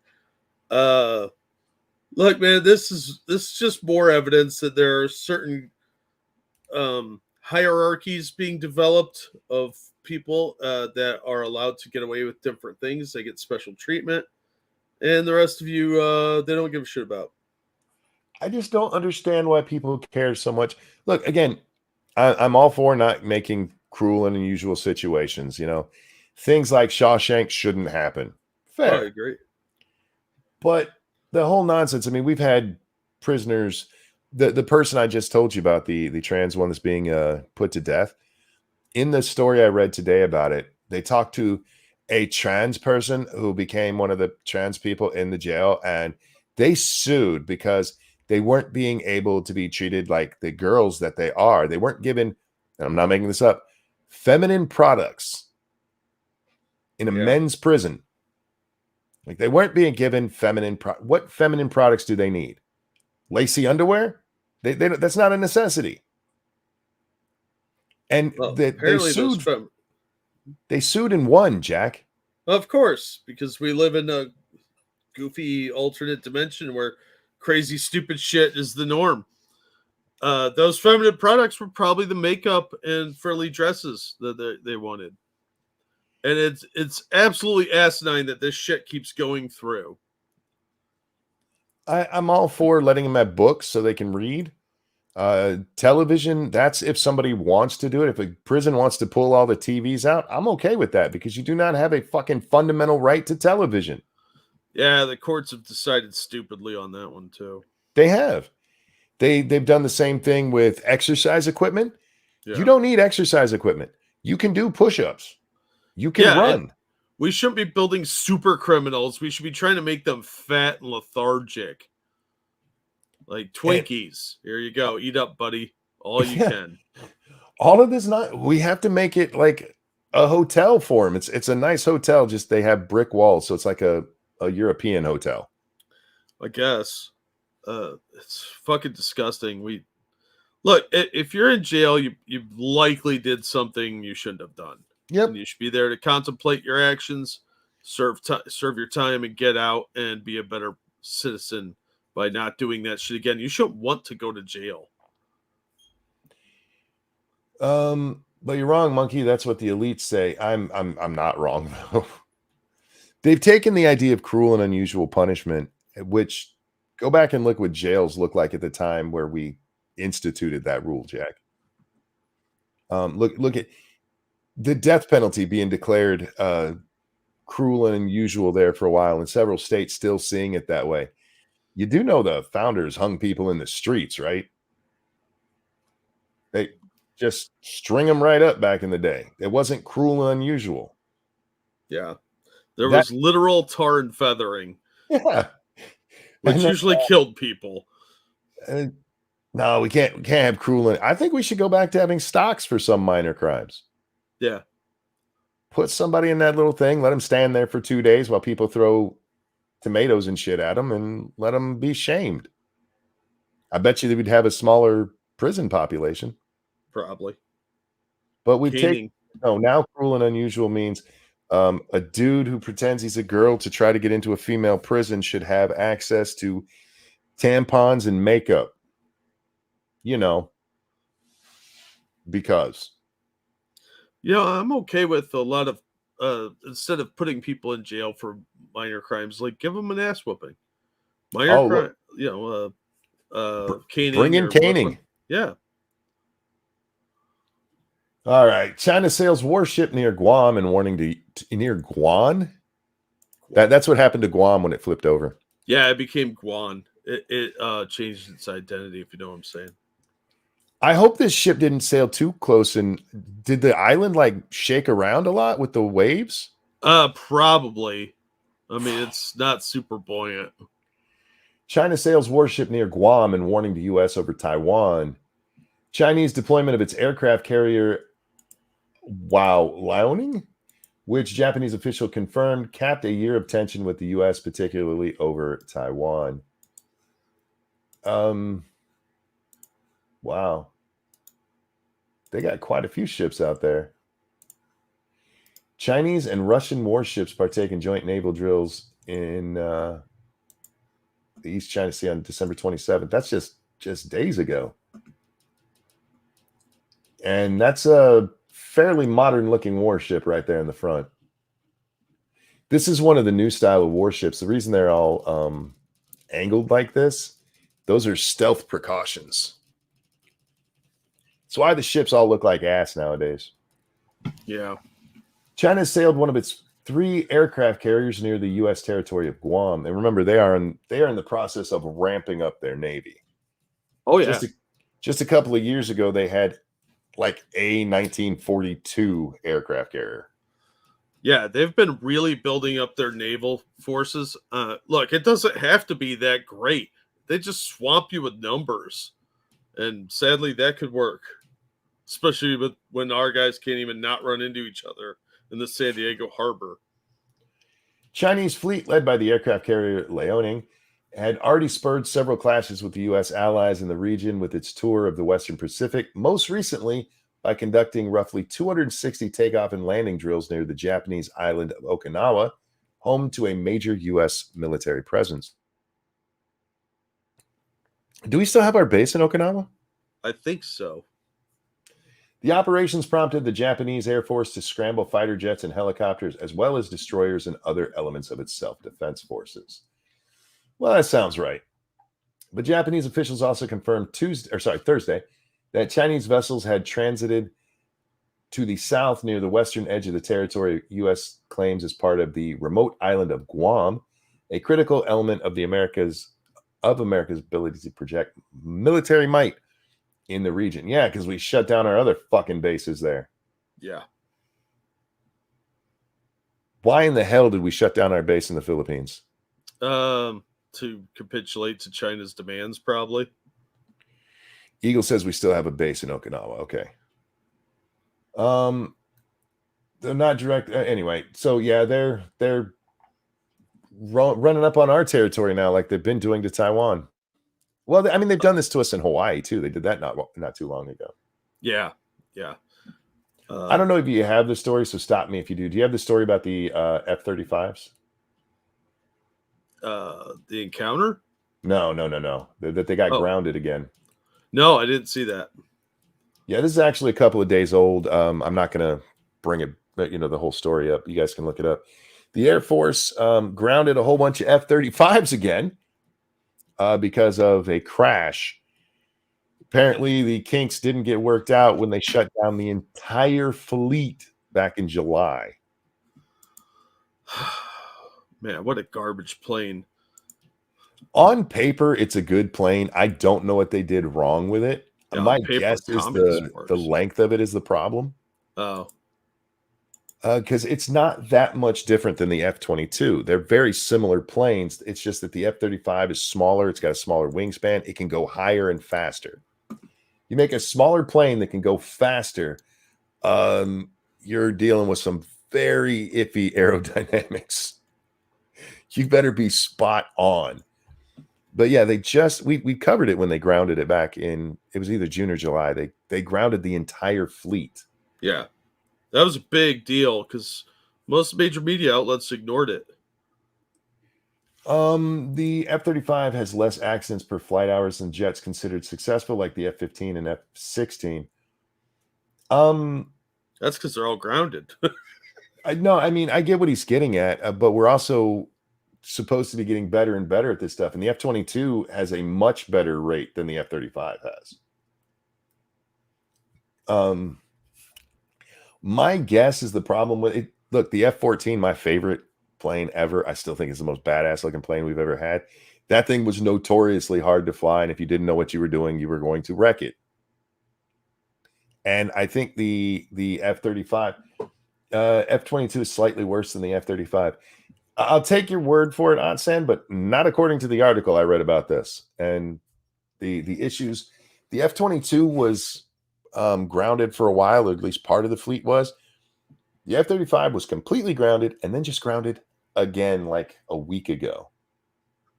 Just saying. F-35s were all built by women. It could be. They let the women engineers do that one. Look, I want them to make safe planes for our boys. I don't care which plane it is. I want them to have the best equipment and to be safe. And I really want the Pentagon and the politicians to get out of this shit and let the actual designers make things that are going to work for these guys. Stop trying to get them back up there. The F-35 can't dogfight. No, it can't. That's the biggest difference between the 35 and the 22. Is the 22 is reportedly a really good dogfighter. Plane to plane, it's like unmatched. Where the F-35 is more of the defensive role. What the F-35 brings to the fight, if you're talking about dogfighting, is it can help alert the F-22 pilots of the planes because it has better radar and tracking capabilities. So look it up. Don't take my word for it. So no Top Gun 3 with F-35s. Well, maybe it'll be the plane at the beginning that he tries and disintegrates. We'll see.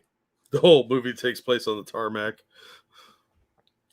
The F-22 can take on 15 F-15s and win. Yeah, the advances that they made from the main planes that we've used, the F-15s, the F-14s, the F-16s, the F-18s, they're slowly getting better and better and better. And then you get to the 22, and the 22 is just a fucking badass plane. I think it's ugly as shit, but from everything I've read about it, this is a fucking killer plane. I'm not dissing the 22 at all, but on paper, the 35 should be a bigger part of our arsenal, especially considering we don't do that much dogfighting anymore. Mostly what we do is bombing runs, let's be honest.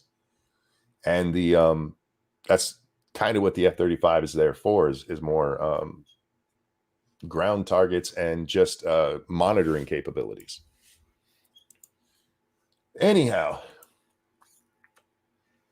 they're upgrading the F-22 and the F-15, brand new F-15s. They're still making the F-15s. I thought they retired them. Again, I'll take your word for it, but I thought they'd retired all of those. Or yeah, I thought the Air Force replaced all the F-15s with the F-22s. Maybe it's a new version of the F-15, like the Oh, sure. F-15A or something. I don't know. Anyway, Chinese jet came within 10 feet of U.S. military aircraft. Well, that's timely. That's timely to the discussion we're having. I know. Building brand new ones. Wow. Look, the F-15, it was a more stable, even though they're almost identical in look, the F-14 and the F-15. The F-15 was a more stable plane to fly. Chinese military jet came within 10 feet of U.S. military aircraft. Look, I like what I like, all right? Is that it? That's pretty much it. Okay. The footage has been released by the Chinese. They were basically harassing an RC-135 in the South China Sea. It was an attempt to intimidate them. But I just wanted to be aware that happened around the same time as them doing these little runs by Guam. And they also did another run at Taiwan. So it'll be called the F-15X, huh? Is it still going to have the same look, or are they going to do that fucking stealth look to it? I get why they have to do that with the stealth planes, but God, those are fucking ugly. Looks like somebody ran over a kid's Play-Doh. All right. Scottish police call pedophile minor attracted people in major report. Oh, I saw this shit. Yeah. Police Scotland has used the term minor attracted people, that's MAP, y'all, to describe pedophiles in a major crime report. Despite warnings, it normalizes child abuse. I guess that says says it all, don't it? Time to look at Chief Constable's hard drive, I'd say. Yeah. Chief Constable Ian?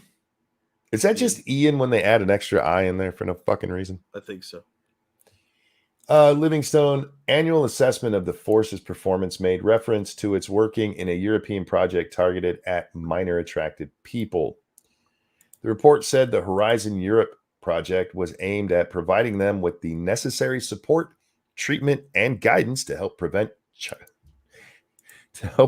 criminal activities by minimizing crime, and then it's no longer an issue. Yeah, look, I'm pretty sure Hunter Avalon's really excited about this development. The F-22 is gorgeous. Do you know what magnetiles are? You'll probably like those. That's not an insult. I like magnetiles. They're kind of cool. But yeah, the F-22 looks like magnetiles. Scotland, Police Scotland emphasized it opposed describing pedophiles as MAP. But you did it. It opposed describing pedophiles as MAPs. Why do they spell it that way? I don't know. Like it's Paleolithic. That's what I always think of when I see the way the Europeans spell pedophile. Pedophile. Anyway. Shut up, monkey. Like pedophile. Look, dude, you don't have to like my opinion, but tell me that those things don't look like they were built by a child with magnetiles. Scotland emphasized it opposed describing them as maps and insisted the term had only been included in the report as it was used in the project's commissioning documents. But the report was published amid wider concerns by campaigners over what they see as attempts to rebrand pedophilia as harmless sexual preference. Yep. We've been saying for a couple of years now. How long have I been on this show? Like 3 years? Mm-hmm. We've been saying that entire time that they are trying to normalize kid diddling. Yep. And it's obvious this push is coming more and more, and these degenerates are in positions of power, and it's going to get a lot worse. They're trying to make this stuff normal. Yeah, look, we've been talking about this going all the way back to the Lords of the Night show. I mean, I'm pretty sure that's where I first heard the term MAP, was on either one of those stories or a video that I'd seen just before we went live or something. This shit's been coming, and it keeps growing and growing and growing and growing. And yes, one of the things is the map thing. Another is the destigmatize it. Yeah. And no, there's no reason to do either of those things. They're just thank you, Frosted. Hamptonshire. Famptonshire. Look, man, I got as close as I could to that one. You know what? That's probably the name of an actual British city. Wouldn't surprise me. But by the way, Frosted, I'm sorry about yesterday. I fell asleep.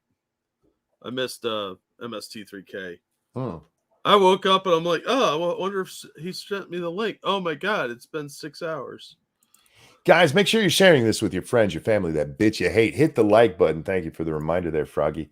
Hit the like button, hit the rumble button if you would, and are so inclined, donate to Jack or myself. The link is at the top of the chat there. Help us, help us. We like food, and I'm fat. I need a lot of it. All right. Yeah, and I don't got one of those cushy jobs where I get to just make up shit for news. I have to do actual stuff. Oh. Second ABC News producer dies suddenly by undisclosed causes. Uh-oh. Was this did they have info on the Clintons? Oh, maybe. Another producer for ABC 10 News in San Diego, California, died suddenly last night by undisclosed causes. Erica Gonzalez, one of ABC's talent morning show producers, passed away last week. Oh, sorry to hear that. As some of you have heard, our dear family member Erica has gained her angel wings unexpectedly, according to a fundraiser campaign. Our family is hurting and in disbelief. We are currently in the process of bringing her home from San Diego to El Paso, Texas. The cause of her death was not disclosed by the news or her family. Oh, she killed herself, didn't she? Nobody really knows. I haven't seen any updates to this. Yeah, that's fucked up. Damn. Did it say in here how old she was? She wasn't that old. She looks like she's early 40s. Yeah, I don't see her age in here. Not that it matters. Oh, 37. She was 37 years old. That's close. So, yeah, look, my standard rules, if they won't tell us how they died, it was suicide. Yeah. And I've been 99% right about that. The only one I got wrong was Bob Saget. Thank you, Keldrig. She Clintoned herself. Damn. Sounds like it. It does sound like it. Either that or died suddenly. You know what I'm saying? Well, the thing with died suddenly is that she's a 37-year-old woman. Yeah. So possible, but the whole myocarditis thing is mostly men.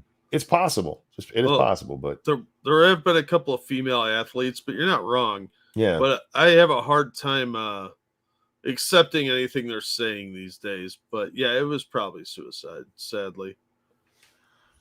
It's just fucked up. ABC loses a second producer in such a short time. It's really fucked up is that we have a real mental health crisis in this country, and lots of people talk about it and nobody does shit about it. No, they're trying to normalize everything. Yep. Instead of actually getting people help. Like, no, that's how you're supposed to be. You're just neurodivergent. Fuck off. People need help, and you guys are giving them platitudes of stupidity. Yeah. Positive reinforcement is not always a good thing. Oh, God. I saw this one, too, because somebody was making a great joke about it. Report, majority of content on Mastodon's social media site is child porn. Somebody pointed out that when before Elon owned Twitter, there was a bunch of child porn on Twitter, and that all of the news reporters were there. And Elon buys up Twitter, so news people all run to Mastodon, and suddenly that's where all the child porn is. Well, yeah, I mean, look who's going over there. Coincidence? I think not. I think not. An investigation conducted by SecJuice has revealed that some of the largest communities within the social media platform Mastodon are communities containing child pornography. Mastodon first experienced a flood of child porn being posted in their communities in 2017, And by 2022, the two largest child pornography sites were second and third on their leaderboards, with only Mastodon.social having more users. Mastodon was only a year old when on April 14th, 2017, they experienced a surge in new users. What happened around then? Is that when Tumblr got rid of all their porn? Probably. That time frame seems familiar. Yeah, I would say it was probably either Tumblr purge or DeviantArt purge, maybe both. I'm not sure. Will somebody look that up and find out when Tumblr got rid of all their porn? Why are they not getting arrested? Oh, faithless. Well, because nobody cares. I'm just being honest. The people who can do something about this, nobody cares. Yeah, they're trying to normalize this shit. Consider this, and this is something I'm so sad to even be saying. The only thing I've ever given the FBI credit for is that they do stop child abuse occasionally. They had an 80-member team watching Twitter that did nothing about any of the child porn. None of that shit did they even take a look at. They were busy looking at whether or not somebody made a joke about the election being on Wednesday. They were looking at whether or not, they were looking at whether or not somebody said something about the election that shouldn't be said. They didn't give a fuck about all the people who were harming children. Well, why would they want to do that? They give every once in a while they'll like, oh, we busted a child ring. They'll finally stop watching all the porn with the pedos and throw a few of them in jail so they can claim they've actually done something. Joke's on you. No, they won't. Mastodon was only a year old on April 14, 2017, when they experienced a new surge. This saw the platform grow from 160,000 to about 300,000, almost doubling, guys. The two communities that contain child exploitation content became the first and second largest communities in the Fediverse. Fediverse. Why would you go to a platform that's known that way? Because the feds have all the kiddie porn. Thank you, Matta. The purge on Tumblr was in December 2018, so it was something sooner than that. I wonder if Discord went through and cleaned up around then? They had to have come from somewhere. Well, I mean, maybe the FBI just decided to upload more toward that. Who knows? Maybe they finally got rid of LimeWire. Community overtook the platforms Mastodon.cloud and Mastodon.social communities. In 2022, these were the two most active community by a large margin in terms of total posting, ranking first and second with 60 million posts each against Mastodon.social's 40 million posts. Well. Mastodon gained more traction after Elon bought Twitter, with a number of accounts announcing they would be moving over to this platform. You know, we've talked about how they went to this platform that has all kinds of racist, horrible shit over there. Who knew about the CP? Well, I'm sure we'll see. Go ahead. I'm sorry. You'd think some journalists would be able to dig out that sort of information. I'm sure they have, but that's for their own personal use. Oh yeah, my bad. Yeah, that's not because they actually want to stop it. And that's what I meant a moment ago. You know, the people who can make a change here, they do not care. Now, go tell Taylor Lorenz two things. Tell her that there's child porn on Mastodon, and tell her that over on Mastodon, people are saying not to wear masks. See which one actually gets her attention. That bitch is... Taylor Lorenz had two of the greatest posts, and we missed them both, Jack. She spent both Christmas and New Year's alone. Now, you know why she spent them alone, Jack? Because she has no friends? No. Oh. She has long COVID, you see. And so... I don't mean to laugh every time I say that, but I can't help it. She has long COVID, and she can't be in groups of people because having groups of people around is dangerous because people aren't wearing masks. Do you remember when she got kicked off Twitter and she made that video and you can hear people in the background because she was at a party. Oh yeah. Yeah, she went to a party, but apparently she couldn't do that on Christmas and New Year's because you're right. She has no friends and her family hates her. I mean, I get it. What the hell is long COVID? Long COVID is a theory that some people continue to experience the symptoms of COVID for a long time. There's some evidence that maybe it happens, but it's few and far between. And you can't have something like that and talk to somebody like Taylor Lorenz, who wants to be a victim constantly, because she will pick it up and suddenly she'll have it. Allow me to put this a little more succinctly here, Monkey. It's the fibromyalgia of the coof crowd. Yep. It really is. It's lupus. Yeah. Or what's another one the fat people get? PCOS? PCOS, yes.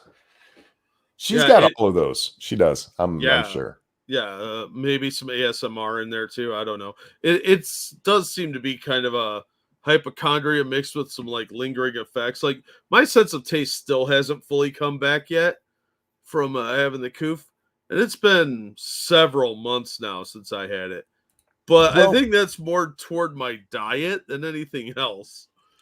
With a change in taste like that, though, your tastes change over the years anyway, and having a shock to your system that way, yeah, might have just reset it in a way. Probably, but Yeah. I never did have a very good sense of taste or smell. Like my sense of smell still always been off for like last 5 years, but that's just aging shit. Sure.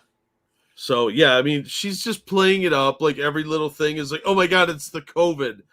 That's what it sounds like to me. It does sound like a hypochondria kind of thing, like the fibromyalgia, and they're playing it up.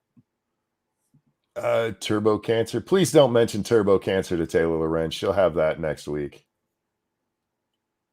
She is just an attention whore, and long COVID gives her a reason to go out there and still point at you and go, "You should wear your mask because you're gonna kill me." While at the same time claiming victim status. And never seeing the bitch in a mask. No. Ever. It's a pandemic of the unvaccinated, Monkey. She is safe until you come fucking around. Retarded, man. A man with a machete murdered Dollar Tree employee, police say. That's not very nice. Ooh. Didn't we just have that machete attack at New York Times Square? The two cops? Yes. What's with the rise in machete crimes? Did we bring over a lot of Brits or something? Well, we probably brought some of their immigrant population. Yeah. Did you see the guy who did the attack? Thankfully, it looks like the two cops that were hurt in that are going to live. And luckily, the assailant is going to live too, so his little bitch ass can go to prison. But he left a manifesto, Jack. Of course he did. And part of his manifesto was telling his mom that he hopes she becomes Islamic, and his one brother that he hopes he comes back to Allah, and telling his other brother that since he joined the military, he is evil and he has no hope for him, so he hopes he burns in hell. So no clear motivation then. No clear motivation whatsoever. Huh. Sad. It's going to end up like the Vegas shooting.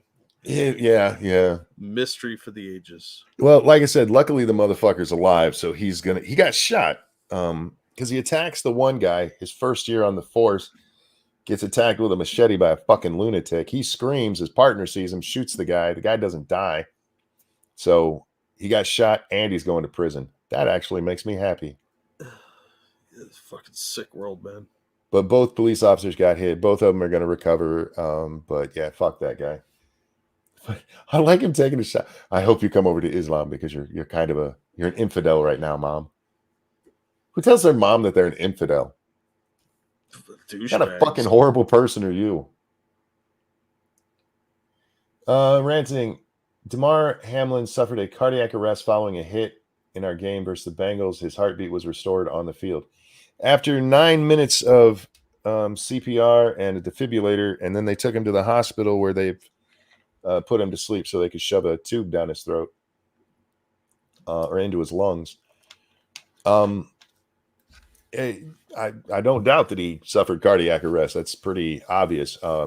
What caused it's the issue, because looking at that hit, I'm sorry, there's no reason that should have stopped his fucking heart. Not a healthy young man in his 20s. No. In some way, whatever the issue is, he was not as healthy as he should have been. Because that, if you look at how he gets hit, the shoulder pad is on one side of his sternum, the helmet is on the other. It's not like he took a direct shot to the heart.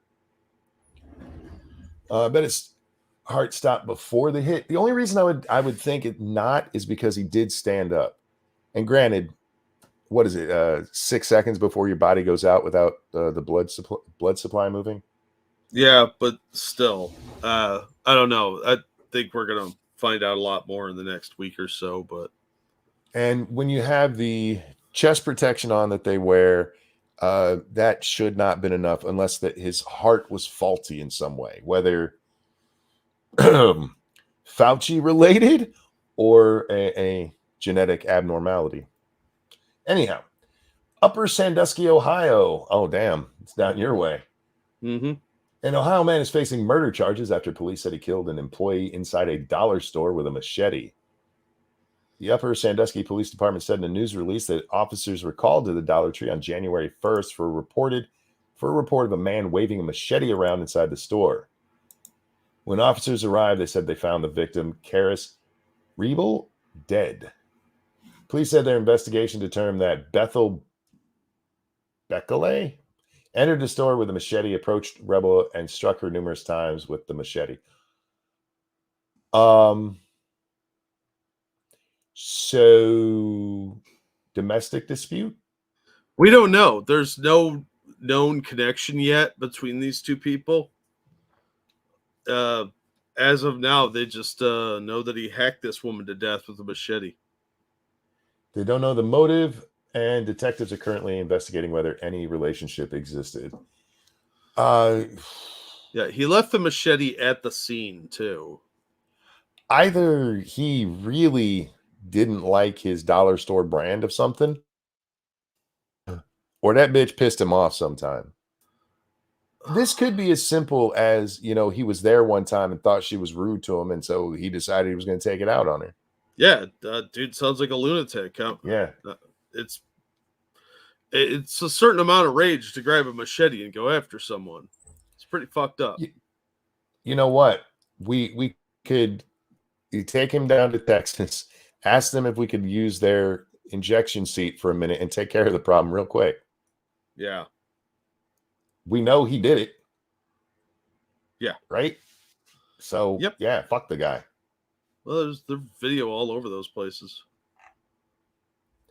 Chinese WZ-7 surveillance drones. Japanese fighter intercept China's high-flying WZ-7 drone for the first time. Did they shoot it down or just chase it off? Chinese WZ-7 surveillance drone had appeared for 2 days in a row over the East China Sea, prompting Japanese fighter jets to scramble to intercept them on both occasions. This is the first time that the Japanese authorities have reported intercepts of the WZ-7, one of the most advanced drones in Chinese service, and it could be connected with the recent movements of the Chinese aircraft carrier Liaoning and its supporting task force in the same area. Either way, the intelligence, surveillance, and reconnaissance drone and its unique jointed wing design may well have become a more regular feature of Chinese activities in the wider region. I mean, they're just flying around their drones collecting information. Not surprising. I'd be more surprised if they hadn't. I'd be more surprised if they hadn't. It's nice that the Japanese can intercept it at least, but if I was Japan, I would definitely be pretty nervous about all the stuff that's going on. They have Russia building up a bunch of assets on one of the disputed islands. They've got military exercises going on in the Sea of Japan and in the South China Sea. And then you've got the North Koreans launching shit in their sea all the time. It's got to make them kind of nervous. What happened to Damar was blunt force trauma, which gave him arrhythmia. Happened to a friend of mine when I played football. He died on the field. high school, right? This kind of thing doesn't typically happen in the NFL, and you see hard chest hits all the time. That's why if there was something, a structural abnormality, something wrong with his heart. I've been watching the NFL for my entire life, Jack, and paying pretty close attention to it, probably since around the age of 10 or so, when I was like, okay, I can say that's when I was really paying attention. I ain't never seen an NFL guy almost die on the field because he took a hit to the chest. Well, they've got all that armor. Usually that absorbs some of it. Well, as with happened to his friend, I am sorry that your friend died, but typically that stuff gets found out in high school and college, because that's when you start playing full on contact and you're out there running and you take a hit to the chest. Sure. If your heart isn't as strong as it should be, or you get hit just right, sure.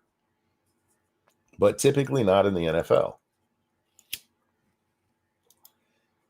I mean, I'm not saying it was COVID shots.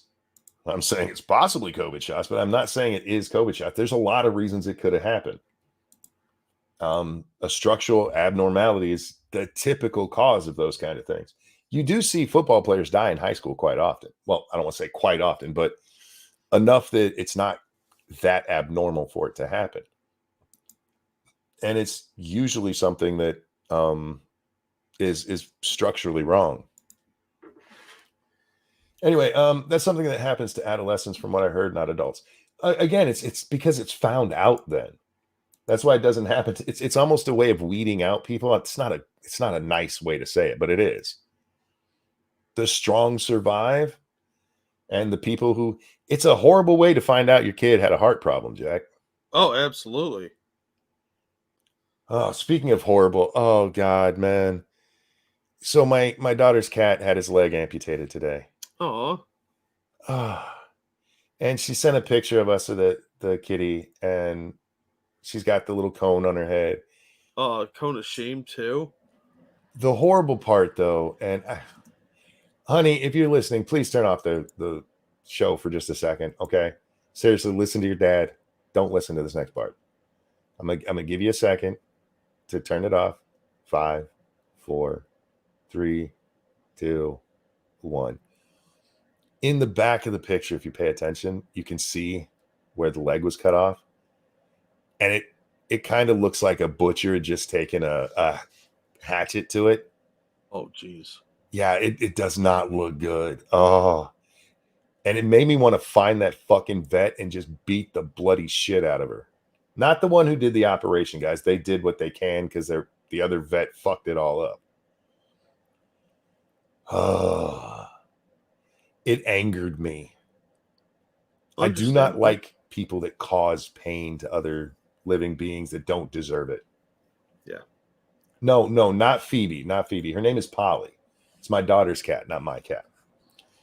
And a vet who was treating her for a broken foot completely missed that this cat had a broken femur for a fucking month. With weekly treatments, Jack. Weekly, they had to take the cat in there to get the bandage changed on it, the splint changed. And this woman was a bitch to my daughter and completely missed it and probably cost this cat her leg. The anger that wells up inside me over that kind of stuff.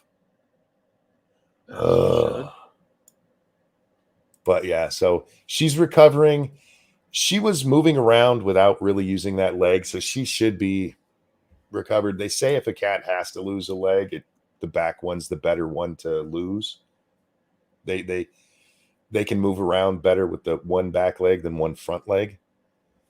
But she's well loved and she will be well spoiled, and it's so sad it happened to her. And that fucking veterinarian bitch, I hope you rot in hell. I mean that from the bottom of my black heart. I hope I'm wrong about religion, so there's a hell and you burn in it for eternity. I fucking hate you. I hope bad things happen to you for the rest of your life. And God, I hope you somehow listen to this. Anyway, sorry about that, Jack. Just a little side note. Oh, no, understandable. On the other side, Phoebe's happy to have her house back to herself, and she's gone into full-on queen bitch mode. She is. I actually had to hold her down to brush her tonight because she was being such a little bitch about it. Every time I go to brush her, she'd bite me. I'm like, oh, hell no. So I just put my hand on the back of her front shoulders and held it so she couldn't turn her head as I brushed her. She calmed down. And then when she was all done, she turned around and bit me. Like, you little bitch. That'll learn you. I love that cat so much. She's so sweet when she wants to be, but she can also be a little bitch. She likes to play fetch, Jack, except for she doesn't play fetch. This is how she plays fetch. I take a little jingle ball of hers and I'll roll it across the floor real fast and she'll run after it. And when she gets to it, she stops. She turns around. She starts walking back to me, looking at me until I go pick it up and throw it again. That's how we play fetch. Yeah, you fetch, she plays. It's so cute to watch. It's just like, honey, all you gotta do is bring it to me. I'll throw it again. Nah, she's like, Dad, go get it. Yeah, it's working. You go get it, don't you? I do. She was waiting for me to roll it, and I rolled it, and she started running too fast, and she ends up running right over top of it as it's rolling, and it completely freaked her out, and she jumps really hard to the right, and I almost pissed myself laughing. We had a Siamese cat that would play fetch with tinfoil.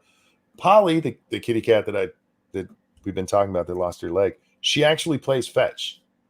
She will bring you a toy expecting you to throw it, and she'll go get it and bring it back. She plays fetch like a dog. It's really cool.